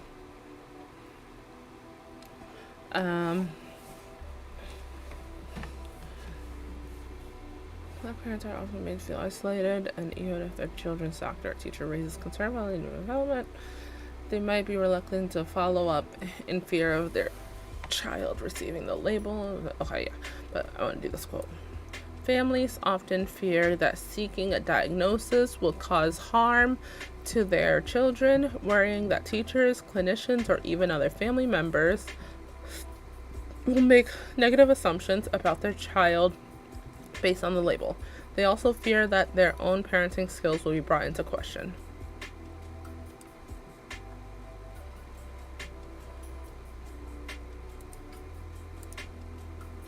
Alright, let's use that quote.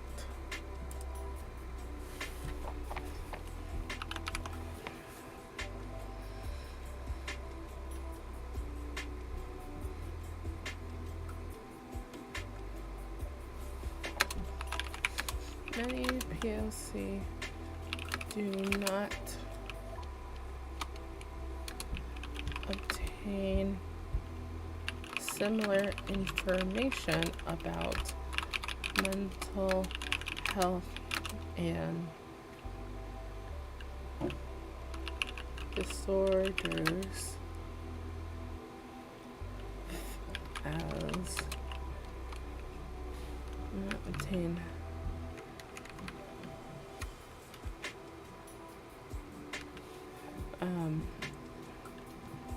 their white counterparts due to this information not being taught to them.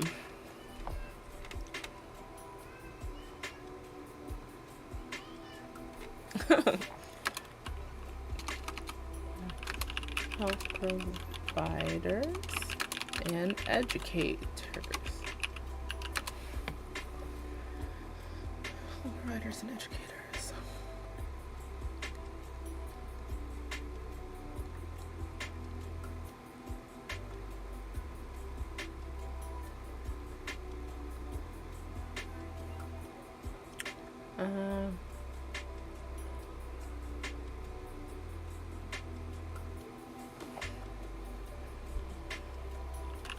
Especially when so much of our understanding of mental health is based on white cisgendered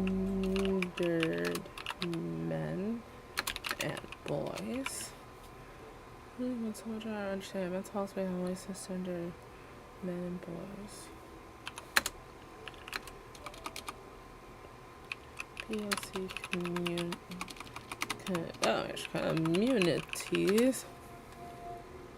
Thank you. We're doing an essay again for psychology. It's the last essay I have to do, at least that I'm aware of. So my teacher, he gave us the option to either choose a topic that was one of the previous topics that I just didn't choose to write about, or to talk about something that we want to talk about.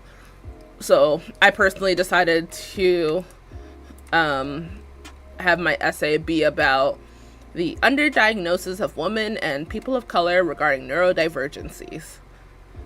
So pretty much how women and people of color, both as a whole, are misrepresented and underdiagnosed regarding mental health, but especially neurodivergent diagnosis, so like autism, ADHD, dyslexia, dyspraxia, Down syndrome, Williams syndrome, there's other things I'm forgetting, but stuff like that.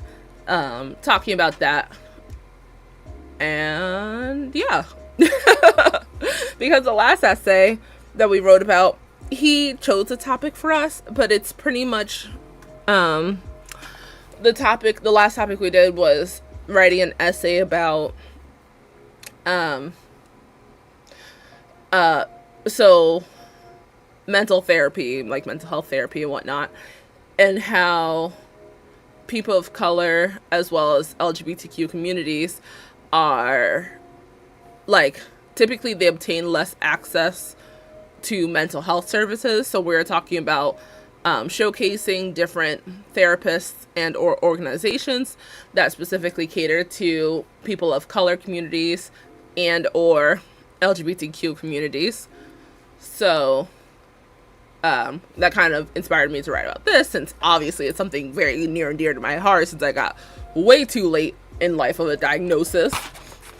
I was like, yeah, this is a good topic. Plus, it directly relates to psychology. So, yeah. All my essays so far, I've done 3, well, technically 2 essays and 1 PowerPoint. But 3 assignments that I have sent in.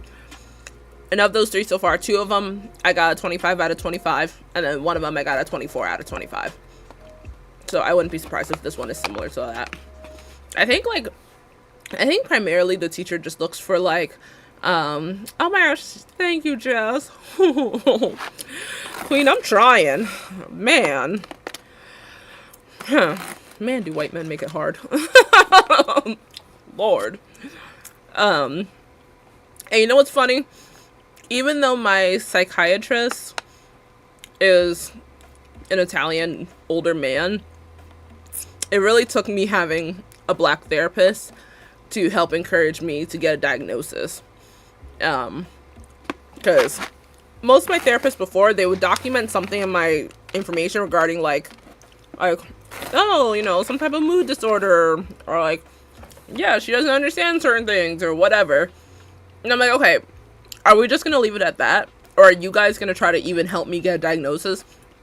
Because I was like, I don't want to sound like one of those TikTok girlies that are all like almost romanticizing mental health, or being like, I have autism, woo woo woo kind of thing. Like, I didn't want to look like that. And I didn't want to be like, hey, therapist, I think because of this person on TikTok, I think I have autism. I didn't want to look like that. But as I was having this therapist who I've had now for like, I think about like a year, she was the one that told me that like what resources in Connecticut I can connect with regarding getting a neuropsych eval, other services as a whole provided to help based on what those results are. She wanted me to keep like open communication with her about what my diagnosis is, but she was the first and only person so far to tell me about this. So I'm not faulting my psychiatrist, because at the end of the day, I've been seeing him since I was 22 and I'm 28 now. I just go to him for my D-rugs. I just pretty much tell him, yep, these pills are doing lovely. I love them. Keep on sending them to me. Does he ask, like, oh, how have you been? Sure, he asked. But at the end of the day, it's very like, oh, we'll talk to your therapist about it. So I literally just use him as a legal pill pusher. But yeah, so I brought up to him one day back last year. I was like, hey, my therapist and I think that I should get a neuropsych eval. What do you think about that? How to go about it? Because she can't be the one to send me. She can only she can only give me information, but it has to be referred to by my psychiatrist, which is why I brought it up to him. So he was like, oh yeah, you know, in Bloomfield, you can go here and they have this and that, and you take this test. I was like, okay. So I did my consultation back in November of last year, 2023. I did my neuropsych eval December 2023, which that was like 4 hours long. And then I finally got my results, which I still have my packet somewhere near here, but I still have my packet with my results. I got that packet February of this year, 2024. So what I especially respect and love regarding my therapist is how, which sounds like a very like, yeah, duh. Wait, hold on. Is this like an actual song? Oh, maybe not. Okay. what I absolutely love and respect about my therapist is how even after getting my diagnosis, she hasn't treated me like a special case kind of thing, like some type of like she hasn't acted weird towards me, which I love. Like now that we got our answers and we've been able to talk about it more and more, you know, certain situations might come up that I talk to her about, like, hey, this life event happened, and she's been able to say like, well, you know, now that we know your diagnosis, you know, how you felt about this situation could be the result of your autism, because maybe you weren't totally understanding the communication, you know, just totally saying something in general. But she would say something like that, which I like that she connects the dots for me now, and I don't feel like just some weirdo that she's taking on. Like, she genuinely helps to validate what I'm experiencing. Like, I don't want a therapist that just simps over, like just like is a pushover. I don't want a therapist that's just gonna be like, nope, you're right. No, if I'm being wrong about something or don't understand something, I need to be called out. Like, I'm not gonna get, you know, all sad in my pants or whatever if you tell me like, hey queen, that wasn't really ideal. No, I need to know. So I love how much she's just like, no F's given, very like no, yeah, you were in the right, or like, if I were you, I probably would have done this instead. Cool, sweet, please let me know. Yeah, I never self-diagnosed, just for my own personal reasons. Like, it's no disrespect to people that do self-diagnose. I just never self-diagnosed because I really didn't know what it could be. It could have been either ADHD or autism, since those things run in my family. But then even with getting my psych eval, that confirmed other things where I wasn't even like, I didn't even know could be part of other things. So like even being diagnosed with bipolar, I was like, whoa, that makes sense regarding A, B, and C. So for me personally, and only me personally, I'm just talking about myself, I was hesitant with self-diagnosing, but hearing about other people's stories, you know, that I have as friends, clients, whatnot, about whether they've gotten diagnosed or their self-diagnosis, it definitely did help encourage me to get a diagnosis. Because like my therapist says, it doesn't make me any less me. Like, it's pretty much seeing the color blue and not knowing that the color is blue. Well, I don't mean to say blue because of autism. That sounds like a very autism speaks kind of thing. No, I just saw the color blue because of my screen. But you know, you're looking at the color blue and you're like, dang, what color is that? I really resonate with this color, but what the heck is it? And then finally someone tells you, oh, hey, this color is blue. Whatever. Oh, okay. You know, that's how I feel with that.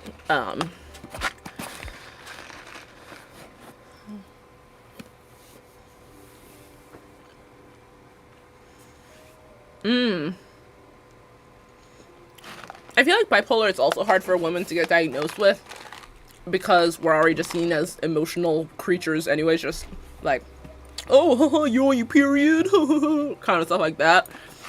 It's definitely hard for women to get diagnosed and actually getting taken serious. But my mom has bipolar, so I wasn't surprised when I got that diagnosis as well. It was very like, oh yeah, it makes sense. So genuinely, I've been able to understand myself so much better, and have a way easier approach with life once I got my diagnosis, because it wasn't like I felt like I was some like freak of nature or outcast, or like, you know, like there was something wrong with me. I didn't feel like that anymore. I felt very like, well, no, we got our direct answer, we know why. It just felt so validating, especially like a black therapist validating my diagnosis with me being a black woman too. Words can't describe how validating it is. Like, on the side of being us both being women, and on the side of us both being black.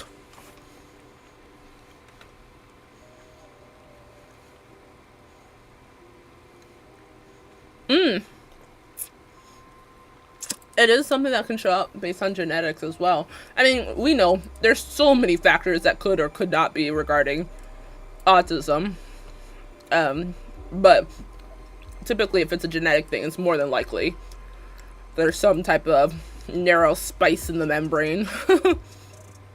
But at least you and Tony and the crew are good people and good parents, and validate thy child, and accept them for who they are. Like, literally, as long as it's not harming, as long as it's not being a harmful person and like being rude, like, just live your truth. So yeah, of course, this topic is something severely near and dear to my heart. So it's always easiest to write about topics that you know a lot about. Well, you know a lot about, and or you're super passionate about.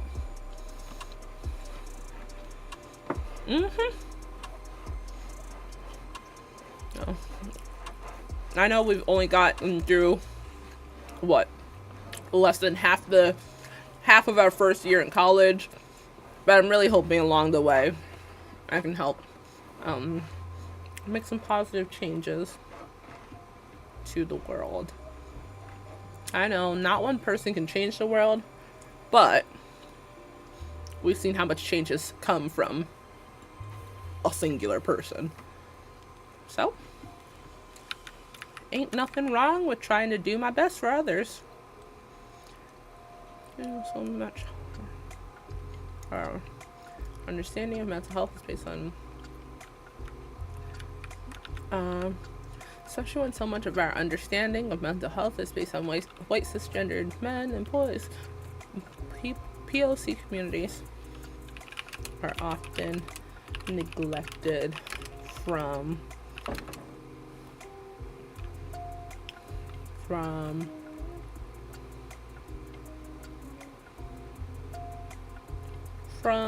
what? From what? Being not being educated. No. Neglected from studies. We'll just say from studies.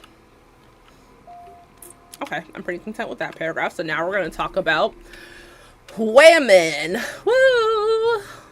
Whoa, women. Just so beautiful. Don't we just love us some women? Yeah, that's why I can never believe that there's women out there that are absolutely 100% straight. I'm like, you mean to tell me you've never seen a woman and wanted to kiss her? You've never seen a woman and wanted to just, like, express how much you think she is just created out of perfection and beauty? Like, have you ever seen women? And, like, all types of women. Like, when it comes to women, I know I'd be thinking like a dude. Cause I'm like, give them all to me. Short girlies, tall girlies. Give me some bald-headed girlies. Give me some hairy girlies. Give me some big nose and big lips girly. Give me some pencil thin lip girlies. Give me some petite girlies, muscular girlies, fat juicy girlies. Give me some just like women. Ooh. I almost wish I was a fashion designer so I could just like put my creations on women. Like, I just love women. And I will never believe that there's a single white man out there in the world that's all, ew, no, to women. Like, who hurt you in this world? Like, you good? Mm-mm. Even the gayest of gay men can still look at women and be like, yup, she is divine. She is beautiful. Perfection. Like, you tell me you don't like women? See, that's how I know I don't like you. Because I don't like women that don't like women.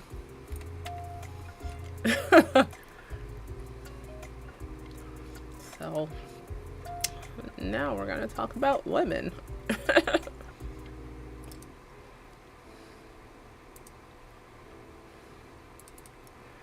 Okay, women are also super underdiagnosed with neurodivergency.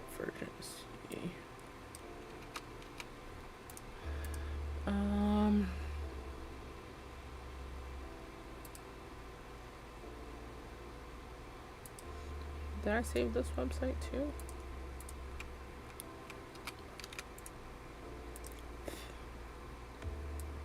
Okay, I think I saved all these websites. So let me close out some of these tabs.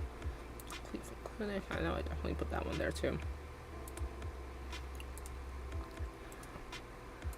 That's why I primarily make not men on Sims, because I want to look at them. I want to simp over them. I love simping over women. I love it. They deserve it. Like, I would arguably say, well, most women in the world, they're literally just trying their best in a society that wasn't created for them to try their best in. So I think many times we need to be more forgiving to women.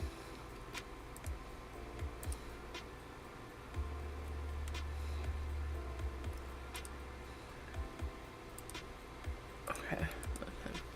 Let's see. Women.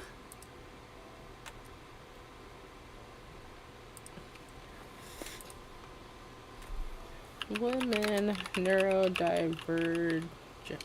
Oh my gosh.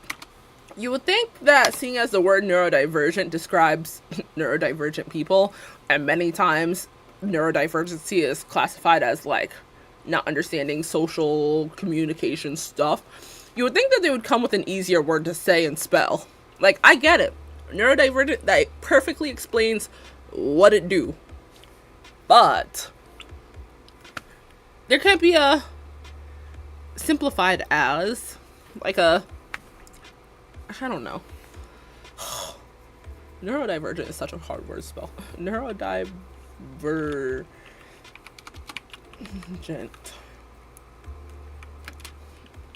information.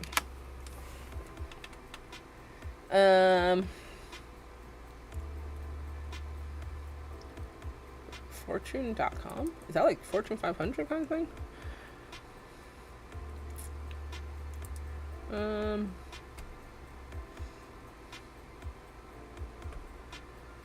Accept thy cookies. Oh, I can't even read this. That's dumb. I don't know if I want to read Forbes.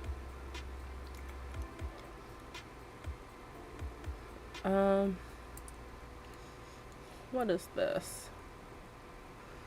Why neurodivergent women are diagnosed with ADHD and autism later in life, and what this means for their careers. Sure, okay.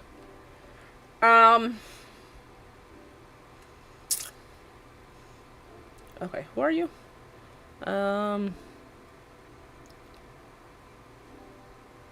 Anna Quintal shares her views on why many neurodivergent women are diagnosed later in life. Okay, are you like a medical provider or something? Who are you?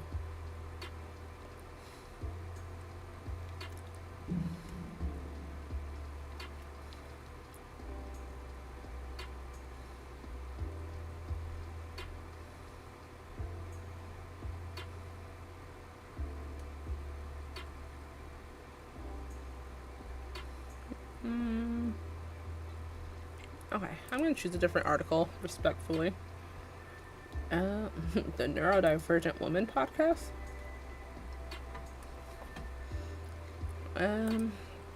Podcast that deepens your understanding of neurodivergency through compassionate interviews, practical strategies, and the latest research empowering you to thrive in a neurotypical world with neurodivergent joy. Ooh. Oh, they're on Spotify. I'm going to see if they're on my Spotify. Support. I wouldn't be opposed to hearing about that.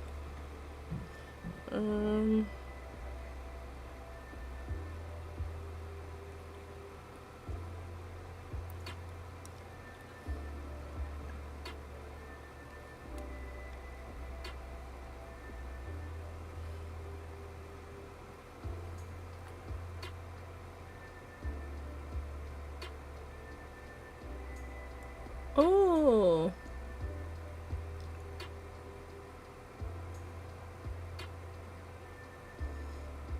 Oh my gosh. Hailstorm is coming to Springfield, Massachusetts, January 24th. And her and the guitarist of the band Joe. They're doing like a almost like an MTV unplugged kind of setup. Oh my gosh. I am so excited. Oh yeah. Aquarius Queen.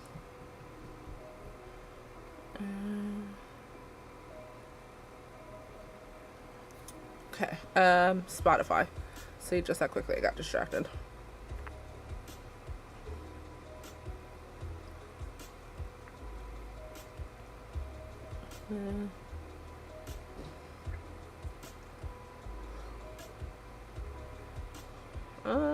Okay. Spotify. I've been binge listening to Avenged Sevenfold's self-titled album, as if that's any different than any other day. But I was listening to it yesterday in my public speaking class while doing some solo work. Then listening to it on the way home, listening to it today because I had to stop by my piercer to get some jewelry changed. And I literally think that's one of the greatest albums. The album is just made perfectly. What is this? Okay, the neuro. Oh gosh, I should probably spell it right. The neuro. Okay, here we go. Follow neurodivergent woman. Sweet. Followed. All right. So I want something that's more of like from a medical point of view. National Autistic Society? Maybe. When did this come out? Allow all cookies.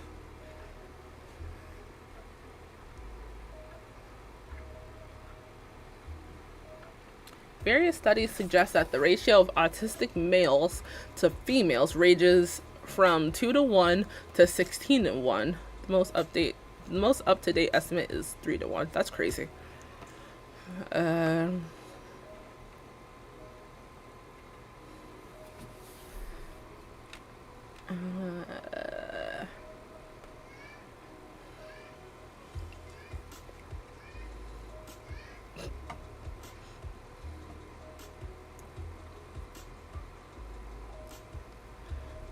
Okay, this has a lot of great information, but I also want to know when it was written to make sure it is up to date. Whoa, what time is it? It's 3:29. I think I will be done with this all in about an hour, so closer to like 4:30 my time.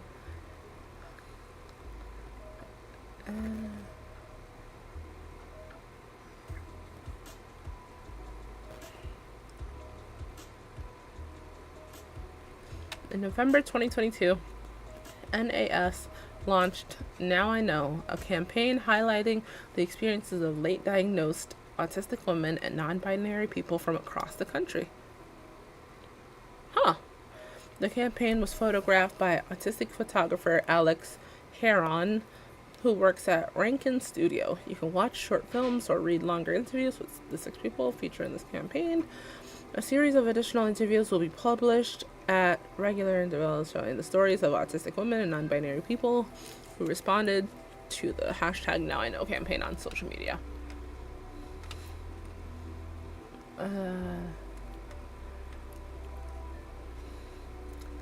I cannot find when this was posted, but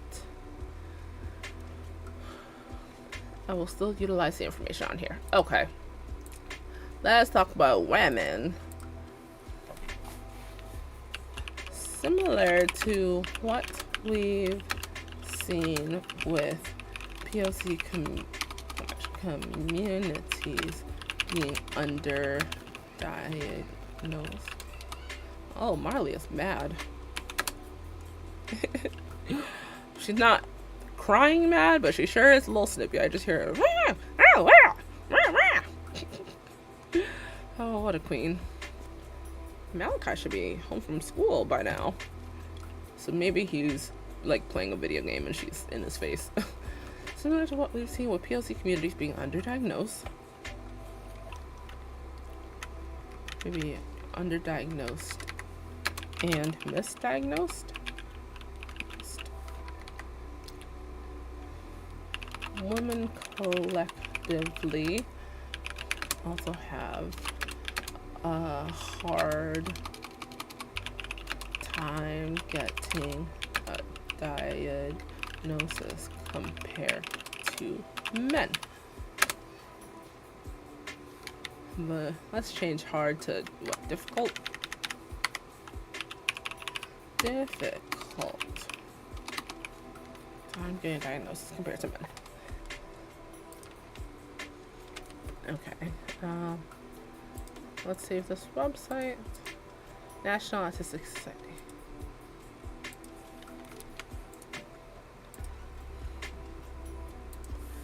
Okay.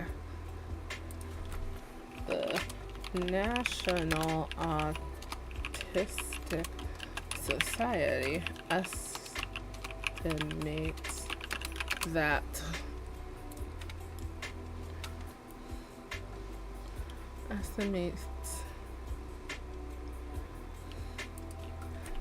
the ratio between autistic men and autistic women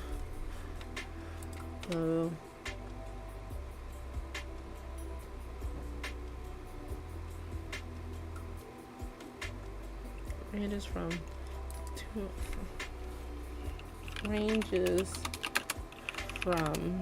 2 to 1 to 16 to 1, with 3 to 1 being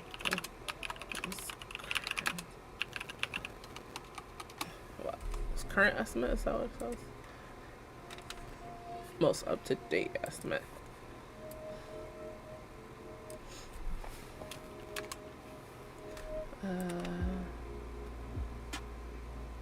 Why is there so many hyphens? Why am I getting so many emails? Oh my gosh. Most up-to-date estimate.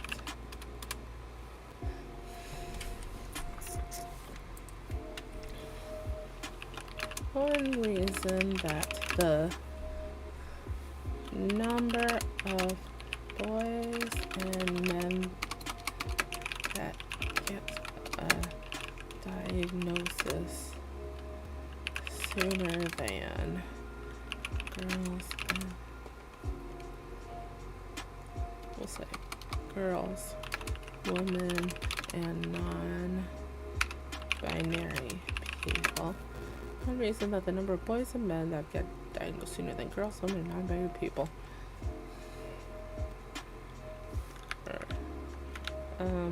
We'll say the reasons that the number of boys and men that get a diagnosis sooner than girls, women, and non-binary people varies in belief.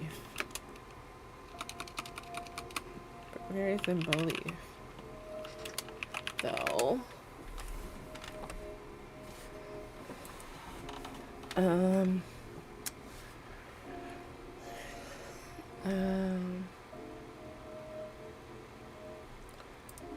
so one belief suggests it is because people that are not boys or men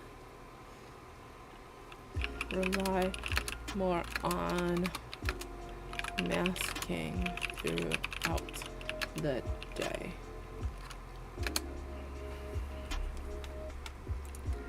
Let me find a proper definition of masking.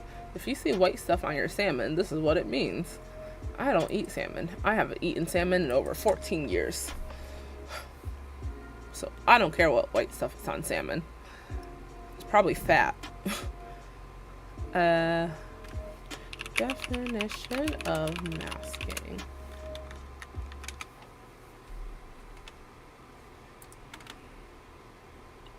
Oh, National Autistic Society also has a definition for masking. We love that. Okay. Hannah Belcher How do you define masking? Okay. Hannah Belcher.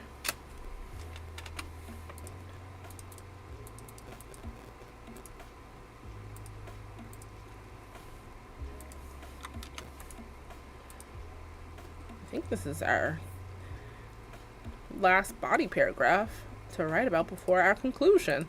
Whoa.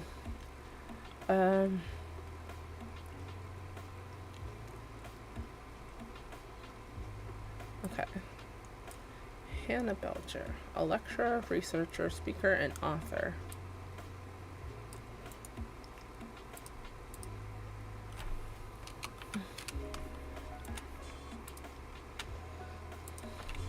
A lecturer, researcher, speaker, and author. Describes masking as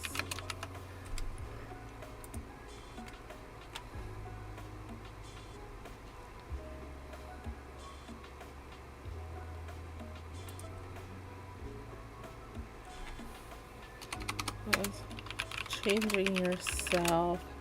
I'm really vibing with this playlist. It's a good day.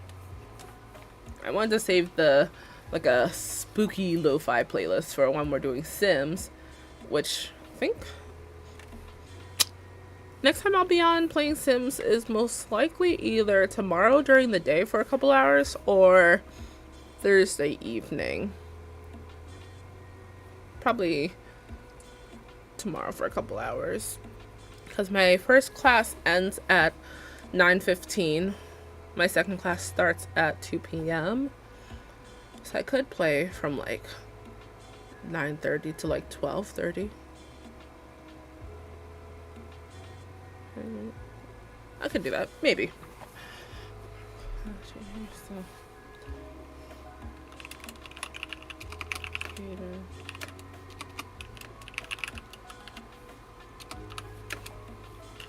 She says,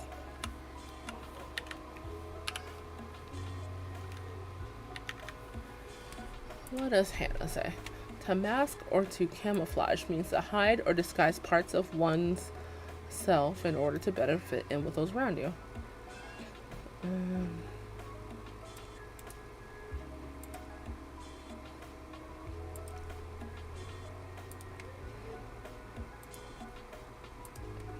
To mask or to camouflage means to hide or disguise parts of oneself in order to better fit in with those around you.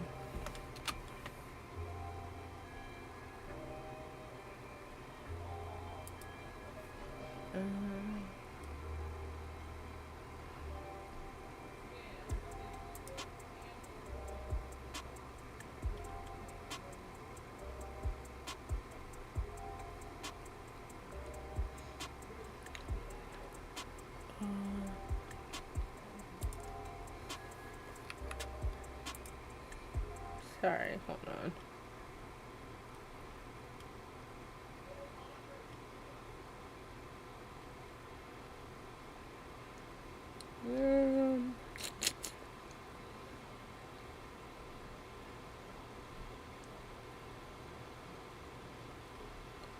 I want to see if there's one that won't have like commercials and whatnot, or as many.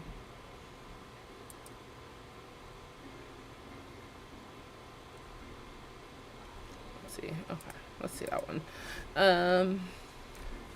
What's around you?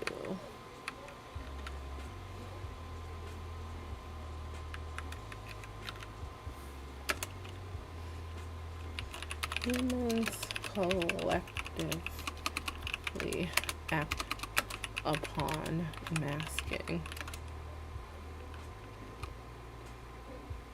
but neurodivergent people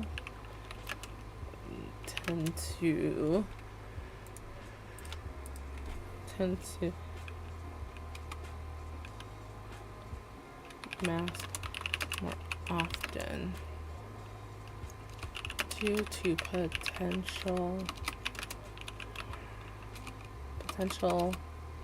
negatives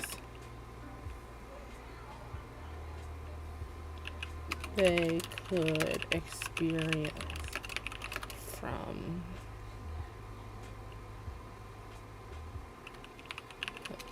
those they are around. Sometimes I don't realize how much I mask in a day until I go home and I feel like extra tired. So I'm like, babes, I have insomnia. If there's something that I'm not often is tired. So like sometimes masking it's like a workout. Like if there's something that I think many people would be like, yeah, duh, but like, do you really feel this way though? There's something that I feel so strongly about is that so many people are so freaking annoying. Which I know that sounds rude to say. People have said ruder in life, you'll be fine. But like, so many people are annoying.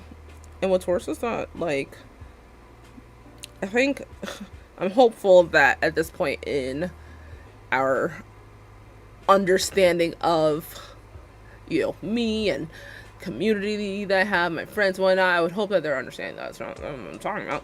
Literally, like, whether you're at work or like, whether you're at work or like out at the grocery store or something, and like, okay, when I went to New York back last Tuesday when I met the Queen, Pamela Anderson, like, I was holding my boba drink, and mind you, this boba drink was fire. It was like it was a strawberry oat milk, boba drink with both tapioca pearls and strawberry pearls. And then, oh my gosh, this was so good. And I'm drinking it with my friend. We're walking towards Grand Central, yada yada. And like this guy comes up and he's like, let me get some of your drink. And I'm like, ew, no. And he's like, you're gonna say no to me? I'm like, boy, bye. And like he followed us for like a couple more steps and then just turned away. And I'm like, dude, I can't imagine that's how people really act. That's not cute. And like I like to think that I speak on the behalf of either everyone that doesn't identify as a straight cis man, that's not the way to get with us.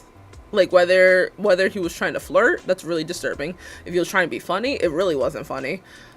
And like, if he just thought like, oh, you know, I'm just having a good time, whatever, that's a bad time. Like, don't go up to, especially in New York. Why are you talking to me in New York? New York is one of the places where I hate being in New York and hate many things about New York.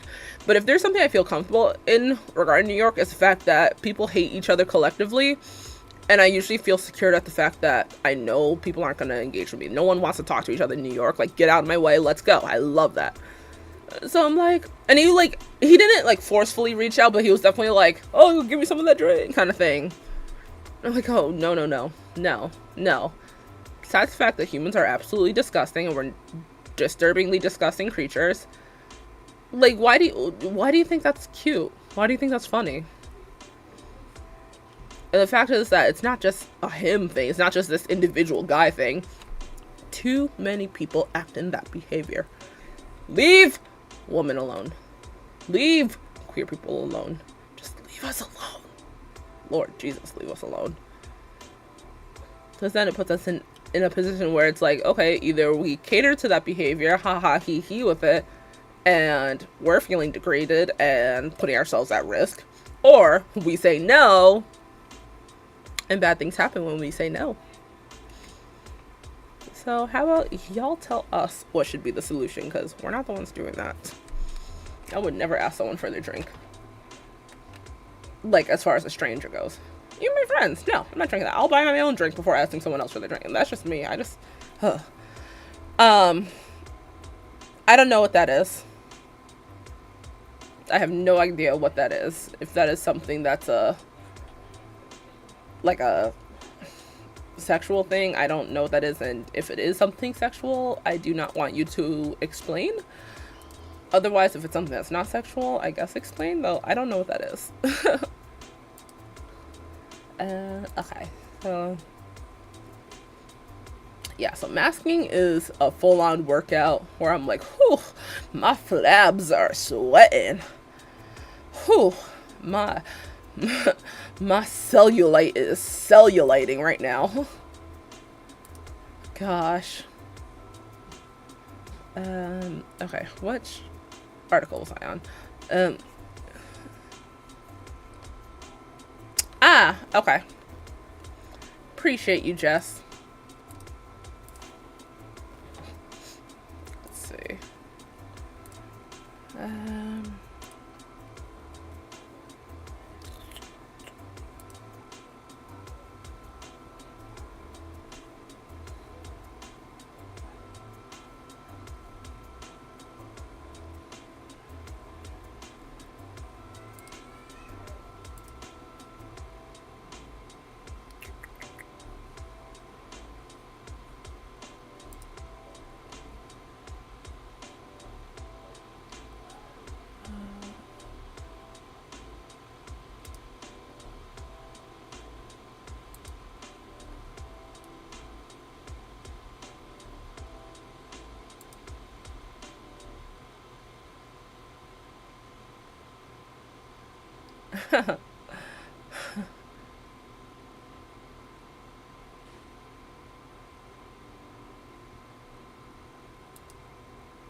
I didn't even know I could do this. So funny. I just put them in timeout for a day. It literally says, put them on timeout. Haha.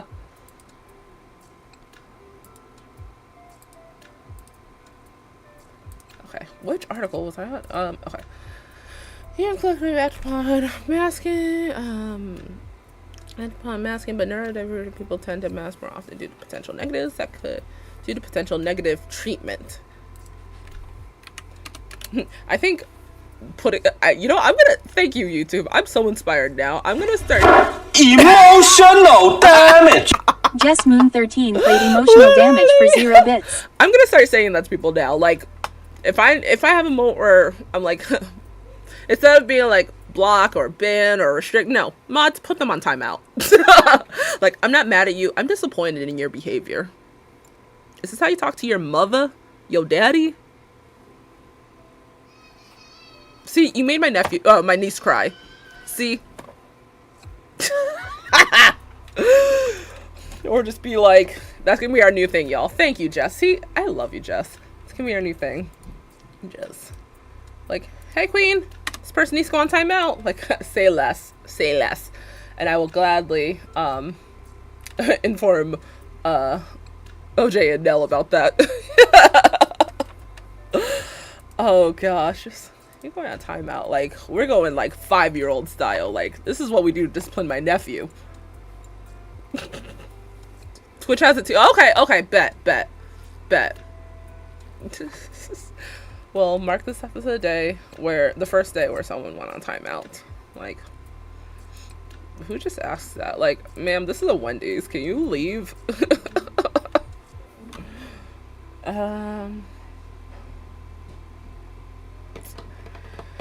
See, just like that, I forgot my train of thought when writing. Okay, we're talking about masking. Okay, so when women and non-binary, does non-binary have a hyphen? I'm not trying to get canceled. Let's see. Does non-binary have a hyphen? I'm so happy that's a question asked. The term non-binary is usually written as a single word without a hyphen. Oh, it does. Wait. Oh, well, that was AI. I don't trust the AI answers. It's looking like either way. I'll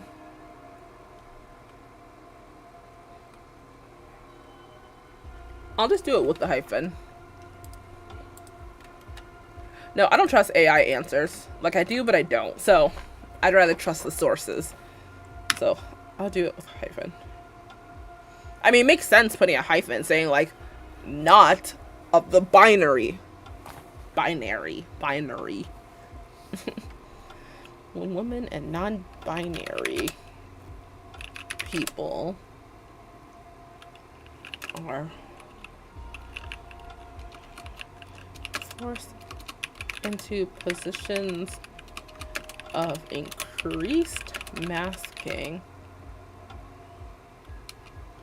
and act on this behavior during crucial childhood developmental years,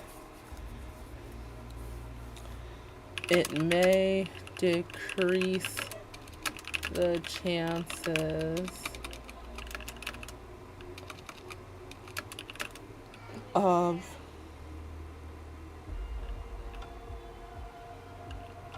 neurodivergent signs being seen. Okay, let's keep talking about women, how much I just love them. Oh, I love women. Woo-hoo! You know what's funny? Okay, statistically speaking, there's more straight men in the world than like lesbian or bisexual, whatever, women, right? One would say there's more straight men in the world, right? So, isn't it funny how it seems like collectively all types of women, whether straight women, straight or queer women, whatever, and non-binary people, of course, isn't it sad when it seems like they're the ones that love and appreciate women more than men, and straight men are the ones that simp over women? Like, it's pretty sad when we feel more trustworthy of our cup being kept safe by not straight men. Quite an interesting time to be alive, ain't it? Okay. Many theories to explain the diagnosis gap have been put forward, but none have been conclusively proven. Some of the theories are a potential female autism phenotype. In other words, autistic women and girls have characteristics that don't fit with traditional profile of autism. Well, duh, because it's based on men. Bro, Tim Walz and Kamala Harris have been emailing me. I'm like, bro, chill. Oh my gosh. Autism assessments are less sensitive to autistic traits more commonly found in women and girls. Duh. Women and girls are more likely to mask or camouflage their differences. Autistic traits in girls are underreported by teachers. A range of biological and environmental factors may mean men and boys have a higher prevalence of autism. The extreme male brain theory of autism, which focuses on the effects of fetal testosterone on brain development. That's a lot for Elmo. All right, let's talk about one more of these.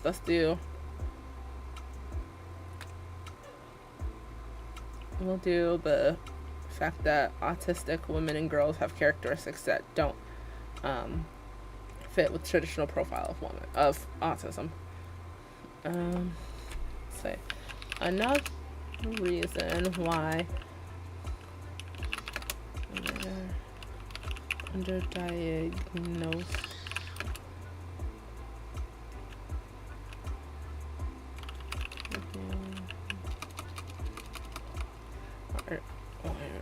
another reason why women are underdiagnosed is because the information collected regarding neurodivergency and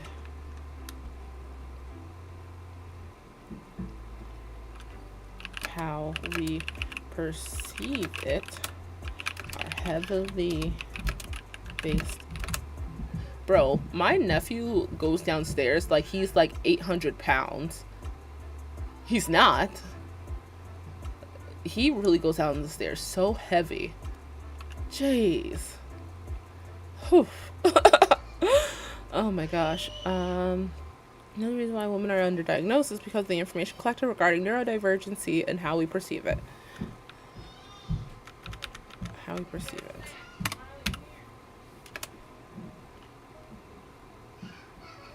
Information about topics.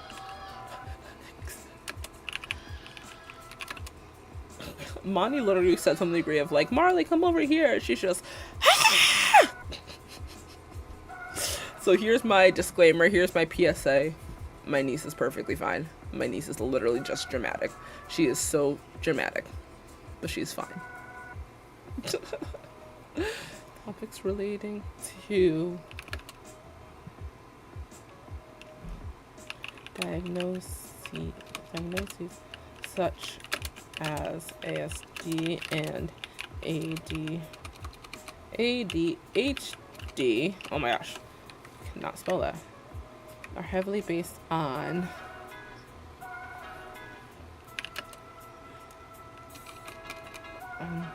how it looks, how it lives in white boys and men.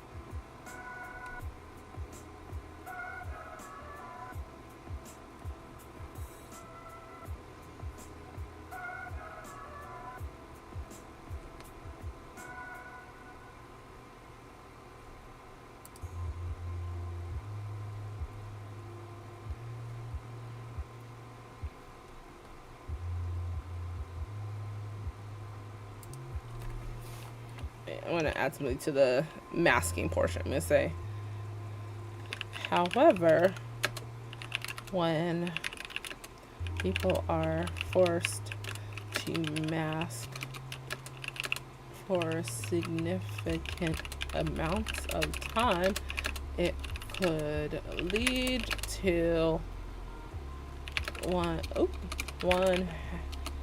experiencing an identity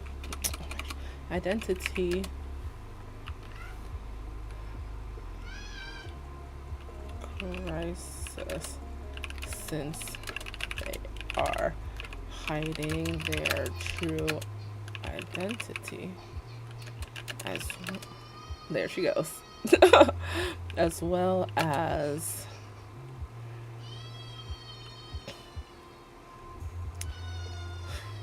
increased levels of stress. I think someone has experienced an increased level of stress. Information about topics relating to diagnoses such as ASD and ADHD are heavily based on how it lives in white boys and men. Did I add this link? Oh, Marscapone. Okay, yes, I did.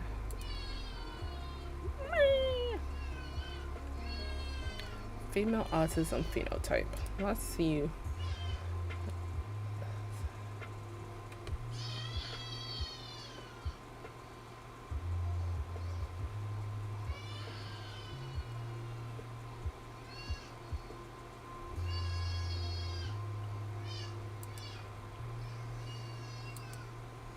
Okay, so then in my intro, I'm actually, oh, you're right. Like, it is so hard just being like 2 feet tall, growing your teeth in, just the world not understanding you. The world does not understand my little Queen Marley. She is just so oppressed right now. Oh no.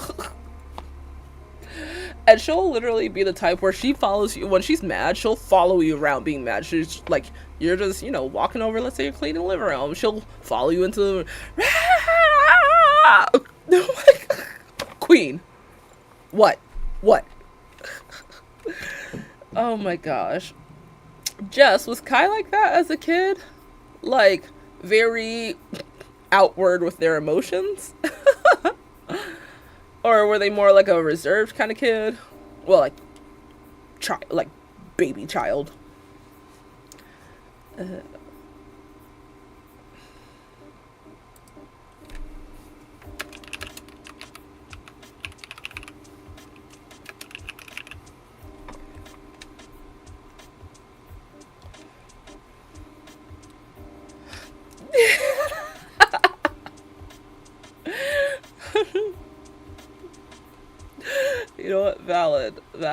These kids, man.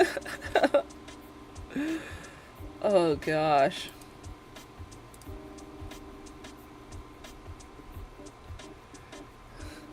They're so funny. See, now she's fine. Proof that she's just dramatic.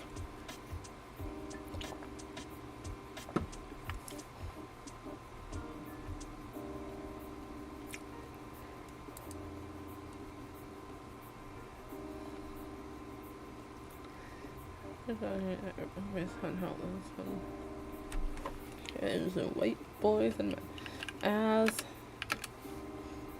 As a result,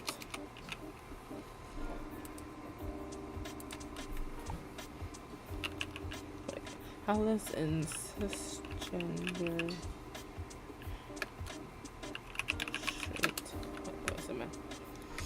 as a result, certain characteristics such as stimming and social misunderstandings aren't seen as much.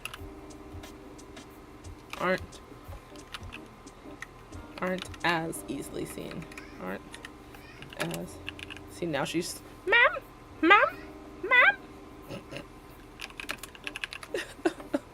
She sounds like some type of just like a character. It's just ma'am. Before she would say mom more like a little English kid going through a play, just like mum. But now she ma'am. But she still happily is like daddy. Oh, Tyler, the terrible threes. How are they like at 3? That's funny.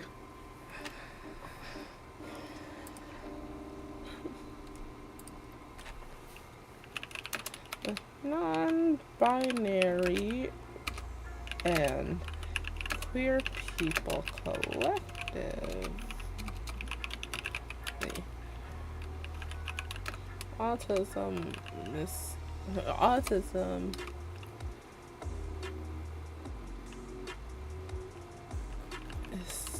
seen, oh no, I don't want to say autism.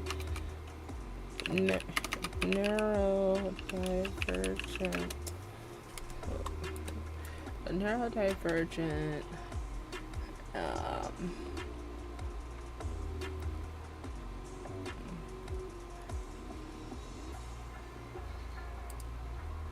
wait, I'm gonna look at this article.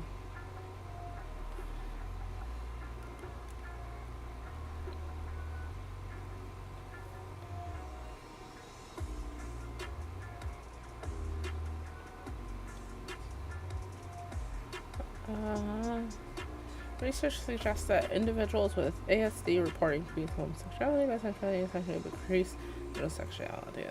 It is important to increase awareness about increased non-heterosexuality and ASD among autistic populations. Medical professional caretakers says to provide special care if needed, increase support and inclusion for non-hetero autistic individuals.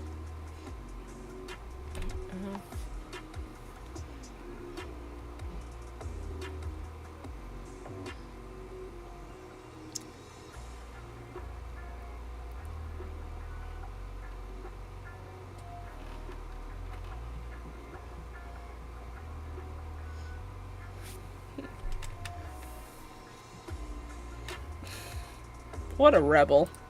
Kai is such a rebel. Both our Kais are rebels.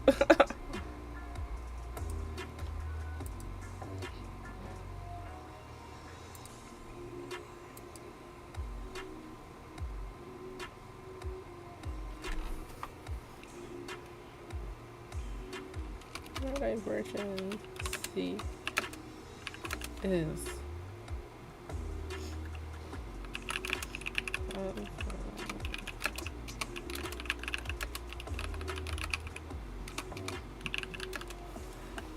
okay, I'm gonna quote you as well. Who are you?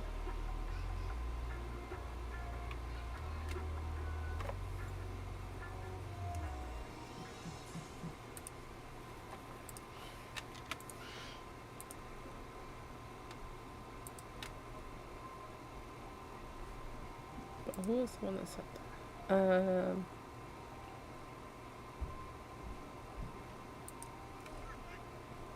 I wanted to say like research shows, but it might need to be a.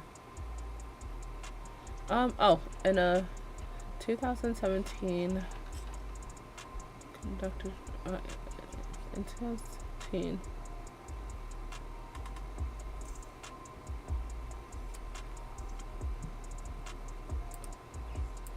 Okay. In 2017.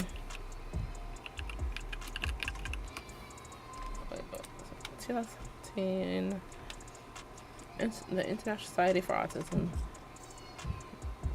Research. Okay. Oh, see, there she goes again. The International. What is it? International Society for Autism Research.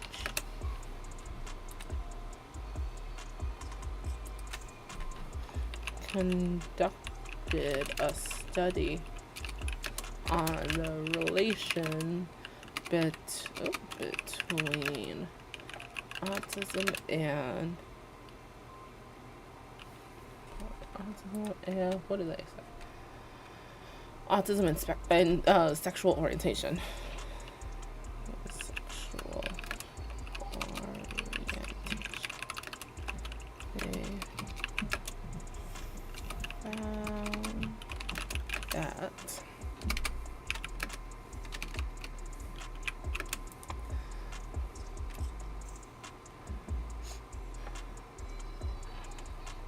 They found that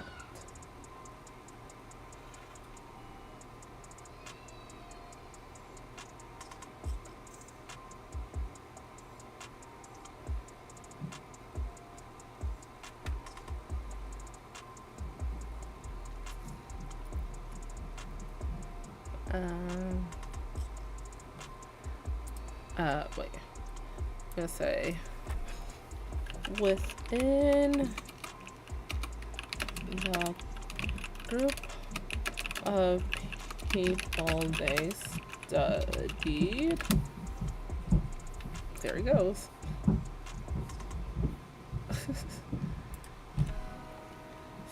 69.7%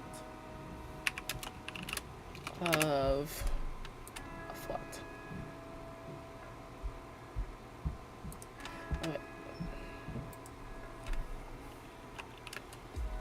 I'm gonna say the group of people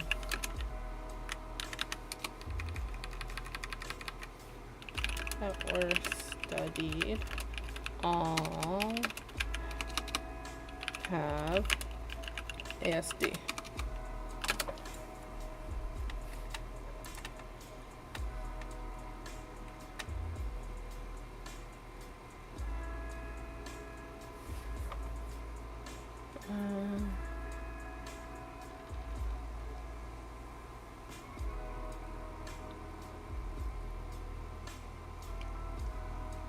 Okay, so people that are studied all have ASD within the study group. Within the studied group. Studied group. 69% of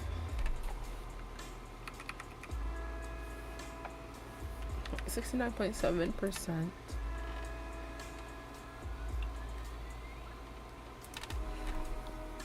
of the group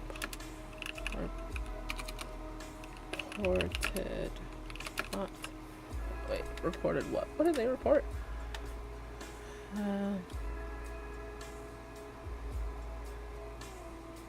Report.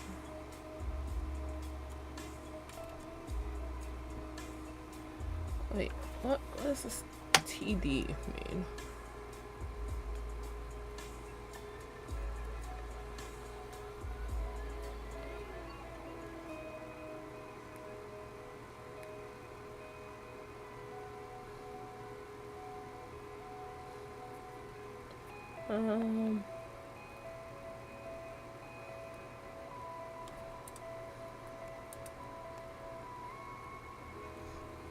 this TD means.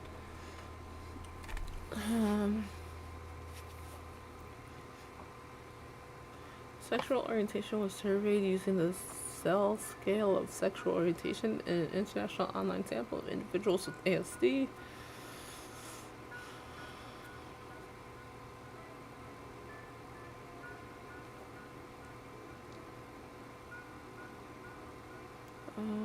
Okay, so there's a group of 309 people that they studied. 90% being male, 219% being female, aged. Men on average were 32.30 years old. I don't know what the SD means. I don't know what that means. I'm meaning median age? I don't know. They worded this horribly. Oh, okay. So TD means typically developing individuals. Okay.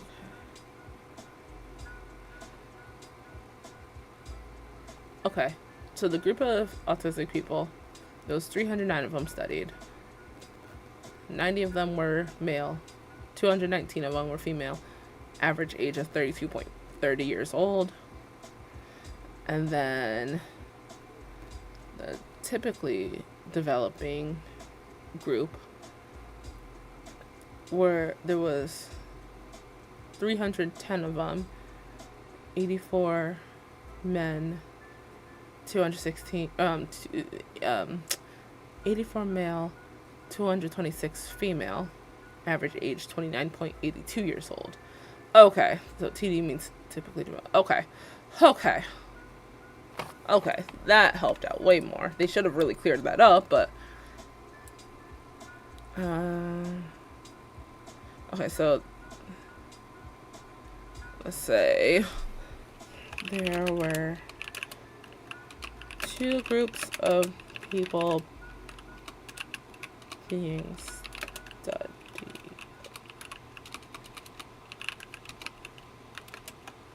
One group consisting of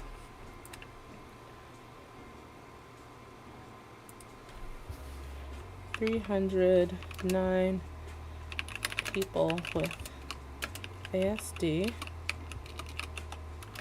and what was it, 310? Yeah. 310 people that were neurotypical.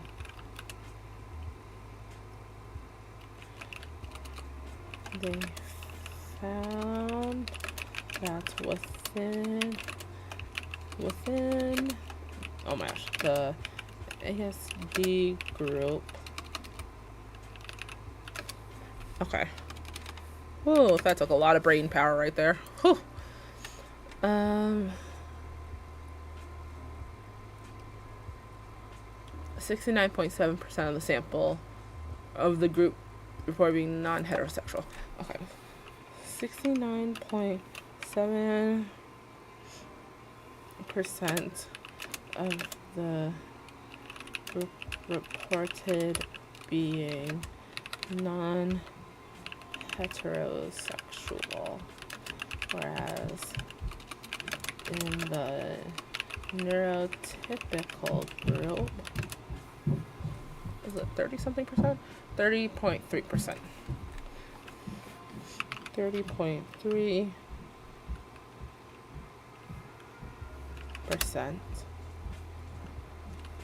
of the group reported being non-heterosexual.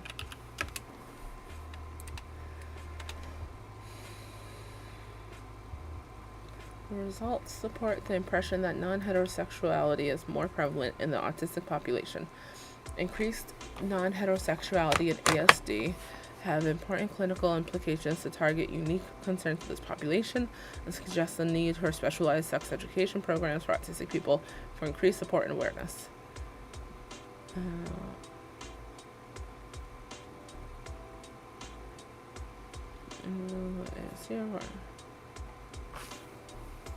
Okay. Let's see. Within this study, they were able to conclude a generalized understanding that those that neurodivergent individuals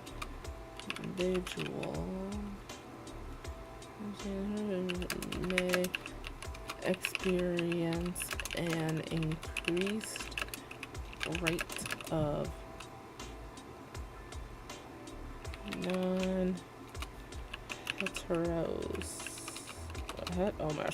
heterosexuality.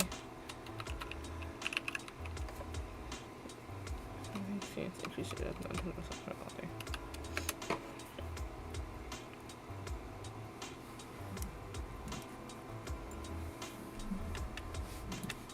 Okay, do I have that as a source? Yes. I think. See? There she goes again. Okay, yes, I already did.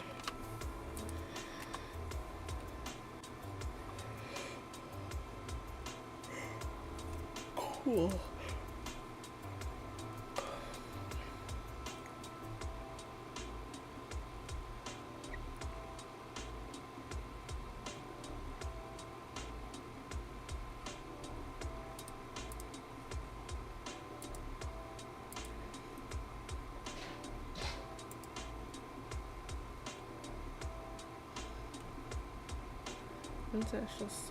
In 2017, the International Society for Autism Research conducted a study on the relation between autism and sexual orientation. There were two groups of people being studied. One group consisting of 309 people with AST and 310 people that were neurotypical. They found that within the ASD group, 69.7% of the group reported being non-heterosexual, whereas in the neurotypical group, 30.3% of the group reported being non-heterosexual. Within this study, they were able to conclude a generalized understanding that neurodivergent individuals may experience an increased rate of non-heterosexuality.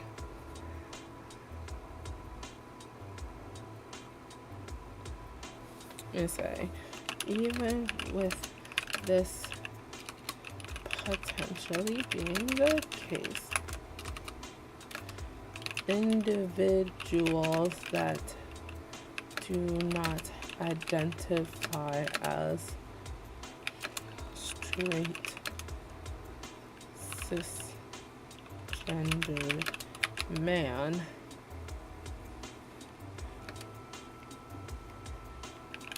at times get underdiagnosed due to lack of information and presentation of their neurodivergency. Due to lack of information and presentation of neurodiversity. Conflicting with what we have seen from straight, cisgendered, neurodivergent men. Woo! Alright, I'm on my conclusion, y'all.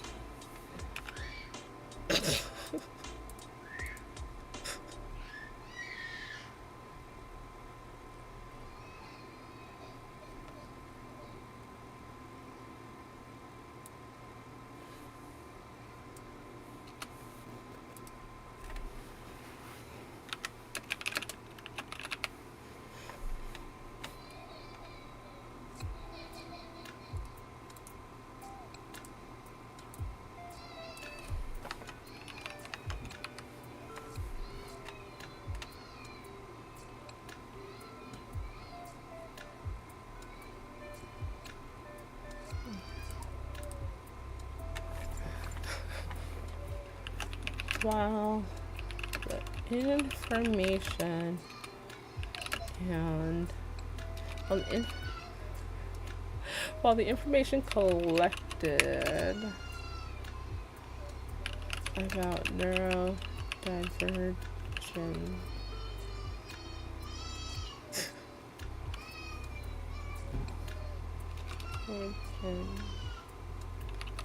see. While the information collected about, okay, I spelled that word wrong. Oh, she is miserable. While the information collected about neurodiversity is ever changing and developing, information collected about neurodiversity is ever changing and developing.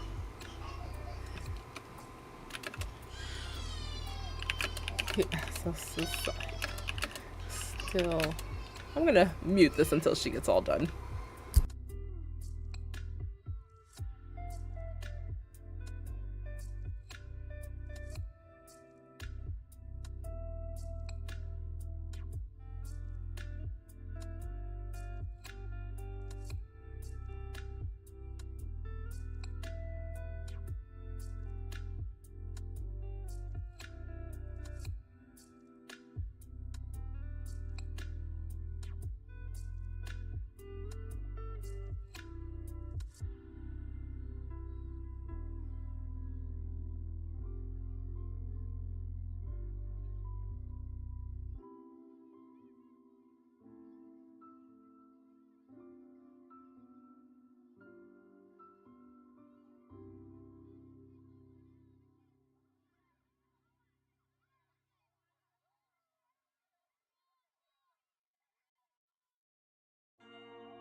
Okay, I think she's calm now. Factors contributing.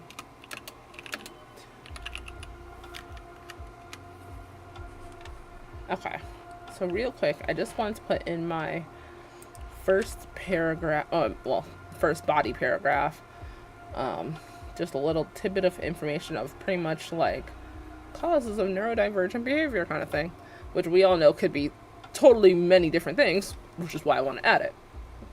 Like, there's not a concrete, like, it is from this.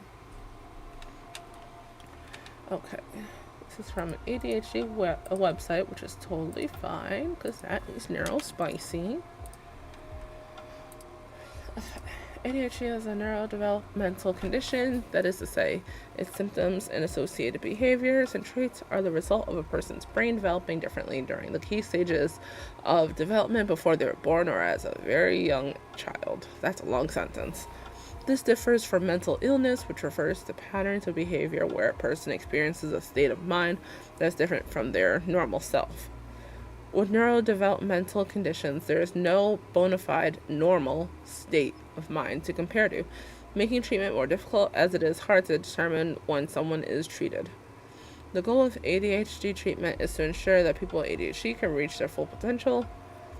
Causes of neurodevelopmental conditions include genetics, trauma at birth, infectious disease, immune disease, nutritional factors, physical trauma.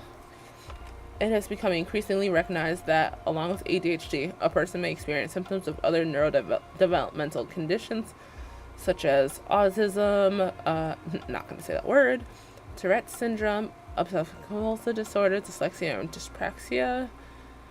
Okay.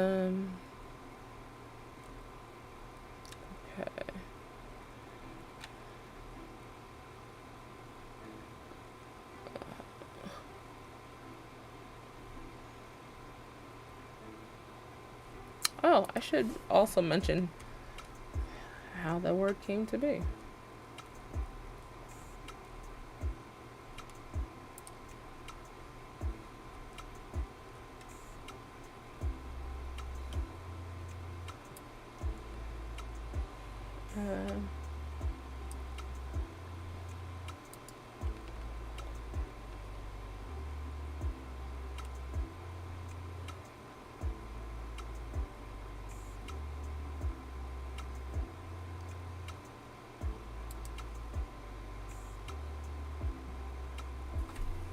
let's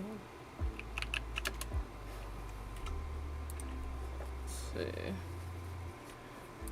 The term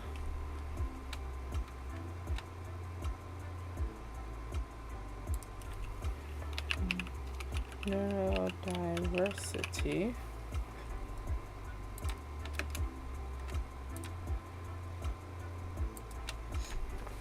was coined in the late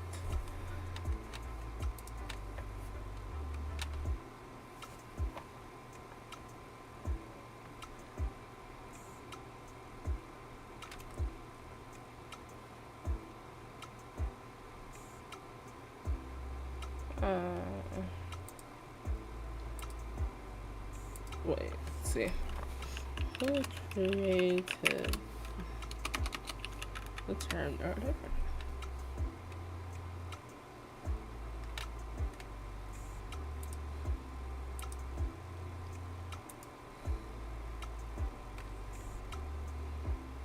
Was coined by Judy.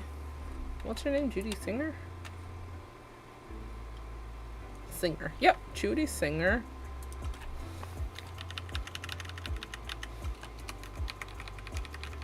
Judy Singer in the late 1990s.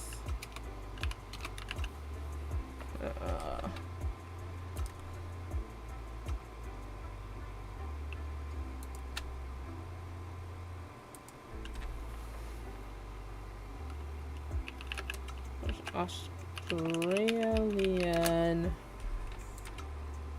sociologist.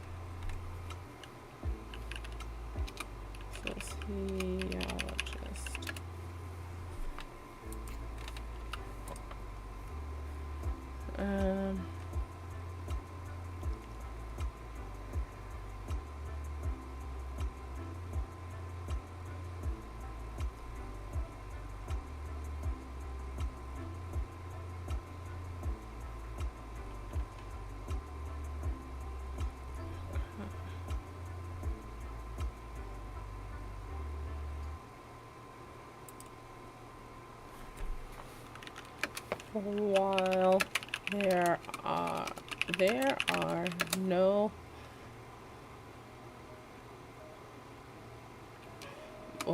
while there is no quote one size fits all explanation as to why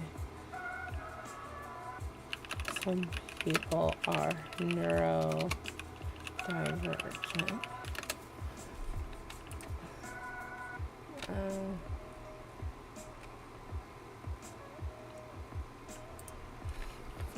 ADHD.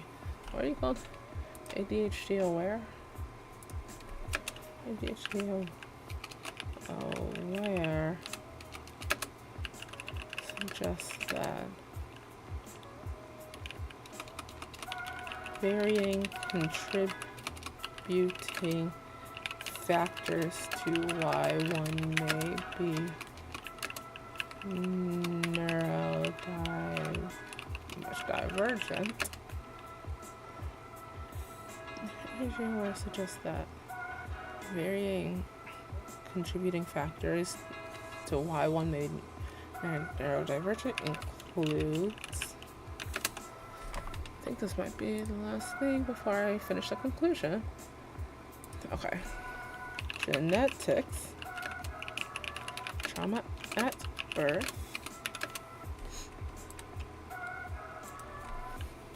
infectious disease, immune disorders,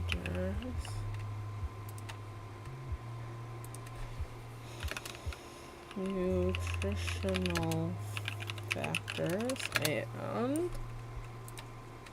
physical trauma.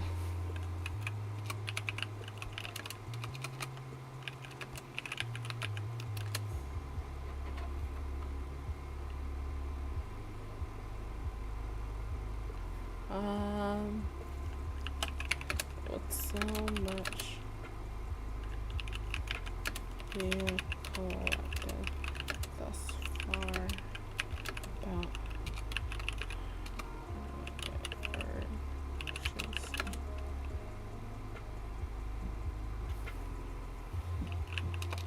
there is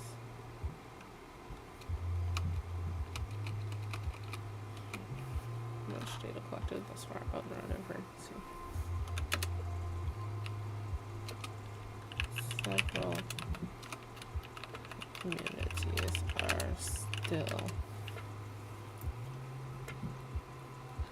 are still being misrepresented.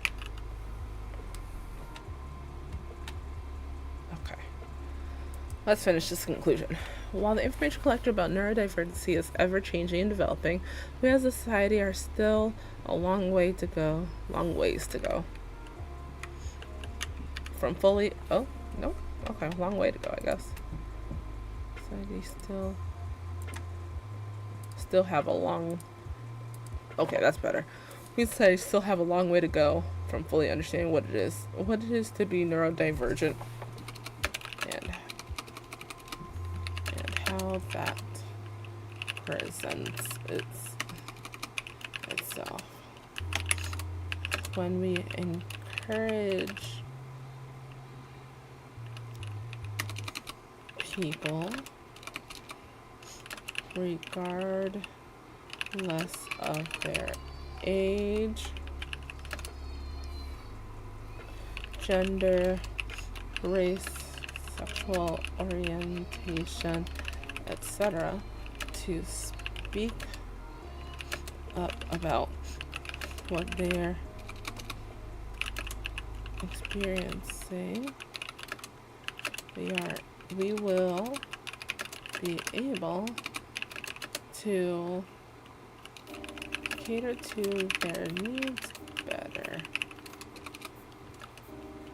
which when doing that results in a happier and healthier needs better.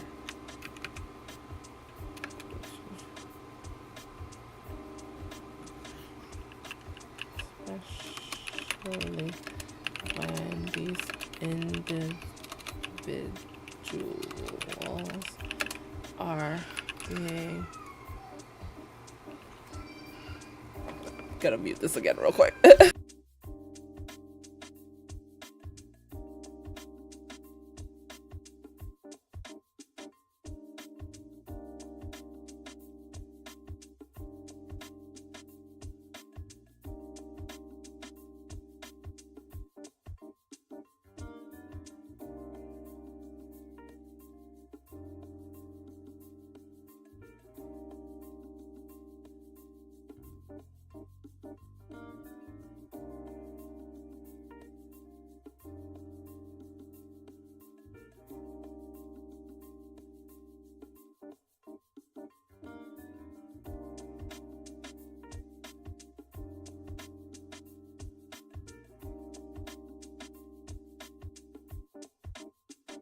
Okay, we're back. Experience of the concerns.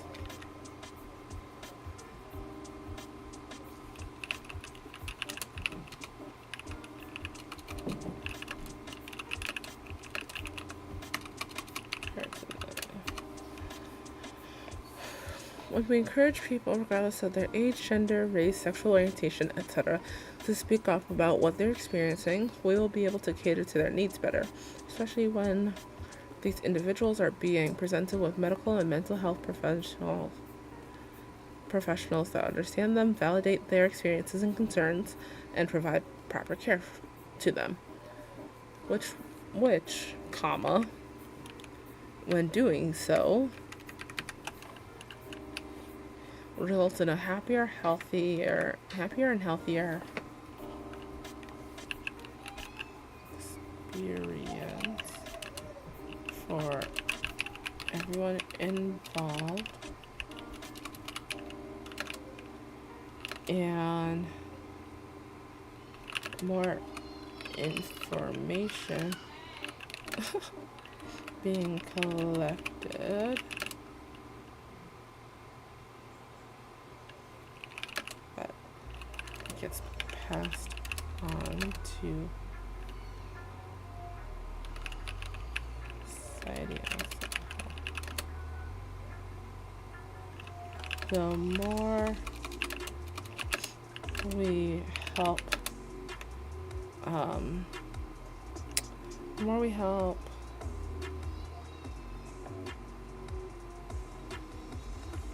the more we help oppressed communities. Wait, no, say when we help oppressed communities,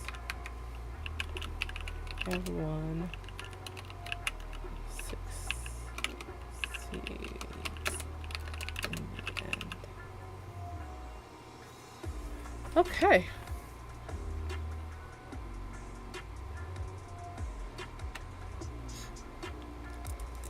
Okay, I am good.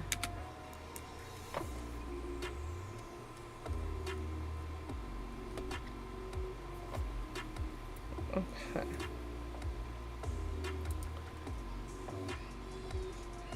I'm gonna download this as a Microsoft Word and then go into my school's website. So yeah, so when I come home from choir tonight, I'm not gonna go on live, but I'm going to do a little study session with one of my classmates in my public speaking class so we can finish up our speech, our 2-minute speech that we have to write, talking about what our pet peeves are. Which I'm like, oh, buddy, I'm going to ace that. Course content. Okay. Let's see, assignments. 4. You select your own topic or use any of the unused topics from page 7. Okay. Alright. Upload file. Browse local files. Assignment number 4. Alright, baby, let's submit.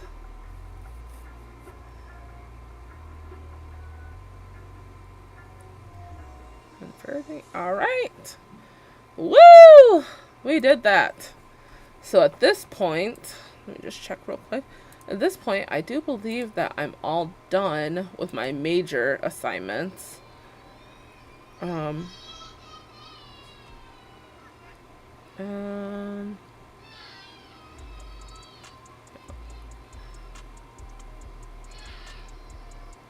Okay. Yeah.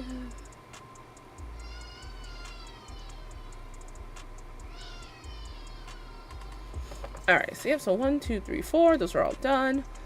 So let's just go back to what other ones. So reading, quizzes, and exams. I don't know when I'm supposed to do my midterm. It takes more time to take quiz, more questions. You'll get feedback on correct answers. So I guess I can pretty much do the midterm.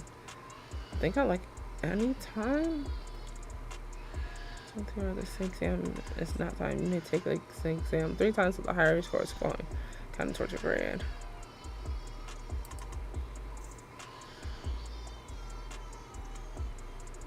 Okay, so I think next time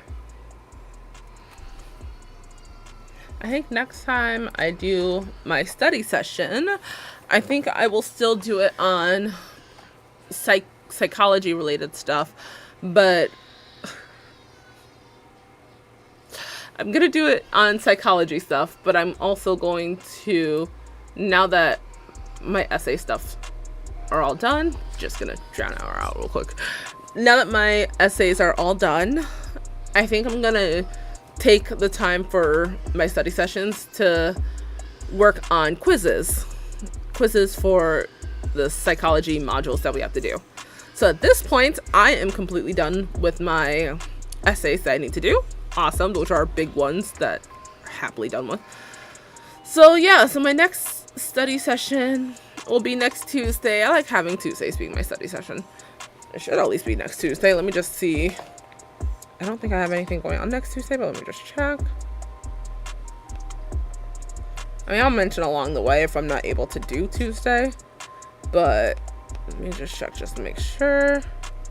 Tuesday, the 29th. Yeah, I don't think I have anything going on that day. So that will be my day to keep doing study sessions. Plus doing them guarantees that I will get my work done. So yay.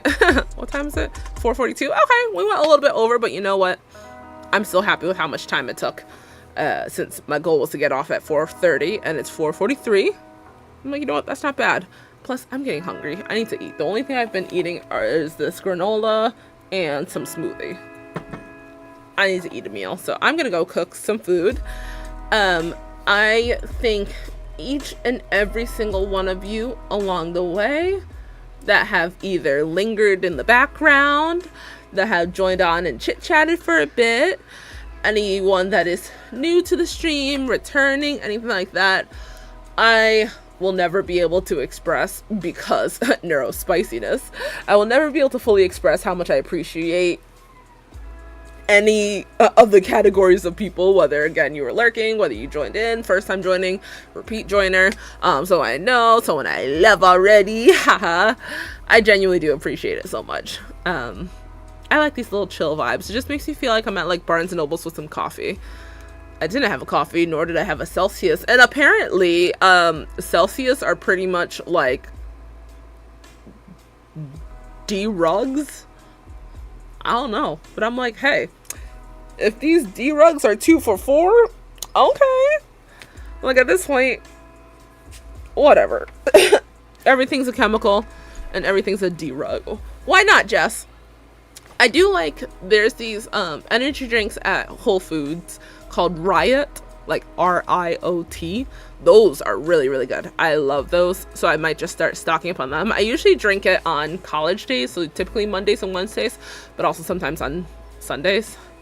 Make your heart race. Oh. I wonder if because at night I take mirtazapine, and since that's like a downer kind of thing, I wonder if the Celsius is what helps me, like, it doesn't raise my heart rate, but it does make me feel a little more balanced, like more like, okay, I can take all the day. But I have heard other people say that it makes them feel very like super anxious or rushing, or increased heart rate. So I'm gonna just stock up on the Whole Foods ones. Those ones are a little bit more expensive. They're about $3 something cents per can, but whatever. Again, I mainly drink them on certain days. Plus, almost every morning, Mani makes coffee, which I love Mani's coffee. She does such a good job at it. Because most of the time, she won't let me make my own coffee. I'll be like, oh, I'm going to make a pot of coffee. You want any? She was like, I can just make it. I'm like, or I can make it. She's like, no, I want to make it. I'm like, okay, then make it. I'm not going to. You know what, Queen? I love that you want to be so helpful. If it makes you happy making the coffee, which she says it does, she makes the coffee. So, yeah. Sometimes she mixes a little espresso within the coffee, and it's just so nice. And we have so many different creamers. Even though I'm the only vegan, and of course Mani and her kids aren't vegan, she loves oat milk based creamers. So thankfully those are really the only types of creamers we buy for the house. Which means I can drink them. So she buys some fun flavors. She has like a caramel one that's in there. And lately I've been decreasing the amount of creamer that I've been putting in my drinks, because to decrease the amount of sugar, or I'll just get an unsweetened creamer. But lately I've been decreasing it, so that way it's just a light hint of the flavor versus like full on like, would you like some coffee with your cream? So yeah, so there's a possibility I may be back on tomorrow, Wednesday. Possibility I may be on for literally like 2 or 3 hours, just really in between college time. Maybe back on. I don't know. You know, I might actually, which sounds weird to say, I was originally going to play Sims, but I don't like rushing to play Sims. So I might do one of my quizzes tomorrow. one of my psychology quizzes tomorrow, or at least take down some information, some notes regarding each module. I might do that. So yeah, so if I do that, that will be very early in the morning. I understand not everyone will be able to join, but I like having kind of different times of the days doing live streams regardless of what I'm doing. Just to try to cater to as many people as possible. So that one would be at 9:30-ish a.m. my time, Eastern Standard Time. Again, I'll be on for about 2 to 3 hours because then I have to go to my other class and then go to choir. All that fun stuff. So, yep, so possibly tomorrow, Wednesday. If not tomorrow, then for sure Thursday, unless I die. So, yeah, thank you again. And before we leave, let's give ourselves a well-deserved early-ish in the day hug. Usually we're doing this like before we go to bed, but today the sun is still out. Hold on, my hair got stuck in my piercing. Oh my gosh. There we go. Okay, that was weird. Hug! Oh my gosh. Woo, woo, woo. We made it to another day. It is Tuesday. It is almost the glorious day, Halloween. We're almost there. Oh my gosh, bestie. You finished that essay. You finished that essay. Make sure while you are hugging yourself, you are telling yourself something you accomplished along the way that you are proud of. It doesn't matter how big or small it is. I don't care if it's, hey, I drank an extra glass of water, or hey, I actually ate breakfast this morning. I don't care how big or small it is. Everything deserves to be celebrated. So make sure you tell yourself, I am proud of you for accomplishing that. Make sure you are telling yourself you are worth it. You are deserving of love, peace, and happiness. You are appreciated and you are loved. I love you. This girl right here loves y'all.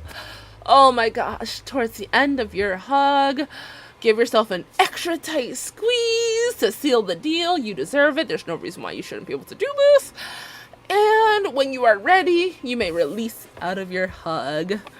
Thank you all again for being here. I appreciate y'all so much. Y'all make this so much fun for me. I enjoy y'all. Gotta do it again sometime. I will be doing a Halloween stream on Halloween, so next week on the 31st. I will be doing... Okay, Jeff. Okay. And I'll do it tonight. I'll do it tonight. Oh, tonight. Getting it. Yeah, he's not here. I don't even think he knows I'm live. Just Moon 13 played smoke weed every day for 0 bits. Oh my gosh. Yeah, it is a low percent. I mean, I got Liddy last night, but right now, you know, it might actually be closer to like 10%. It is a little low, but tonight, I'm getting an extra Liddy. Yeah, I don't even think he knew I went live today, the booger. He was messaging me a couple times on WhatsApp. I'm like, this boy don't even know I'm live, and if I tell him I went on live, he's gonna be mad that he missed my live, but like, the girls who get it, and the girls who don't, right? If y'all partake, I do hope y'all are staying safe. If you don't partake, there's no reason why you can't eat some delicious munchies. I was actually just talking in my class yesterday to some of my classmates about our best munchie combinations, so maybe we'll talk about that tomorrow on live. Who knows? I don't know. And if you live in an area where unfortunately you cannot partake because your government sucks in that category, I don't care because our government sucks in general, but allows us to get litty in some states. This state does. Woo! Alright, y'all. Stay safe. Stay hydrated. Please stay hydrated. Give yourself something nice today. Tell yourself something nice today. There's no reason why you can't. Even if you are miserable today, you deserve to hear something nice, at least from yourself. Okay? I appreciate y'all. Hope to see y'all potentially tomorrow. If not tomorrow, then Thursday. And yeah, y'all come through for my Halloween stream. It'll be earlier in the day before I go with the kids out trick-or-treating because I took that day off of work. So it'll be on for a while. So, and I'll be in my costume, which I'm not telling you guys what I am. All right. Y'all stay safe. Love y'all. See y'all later. Bye.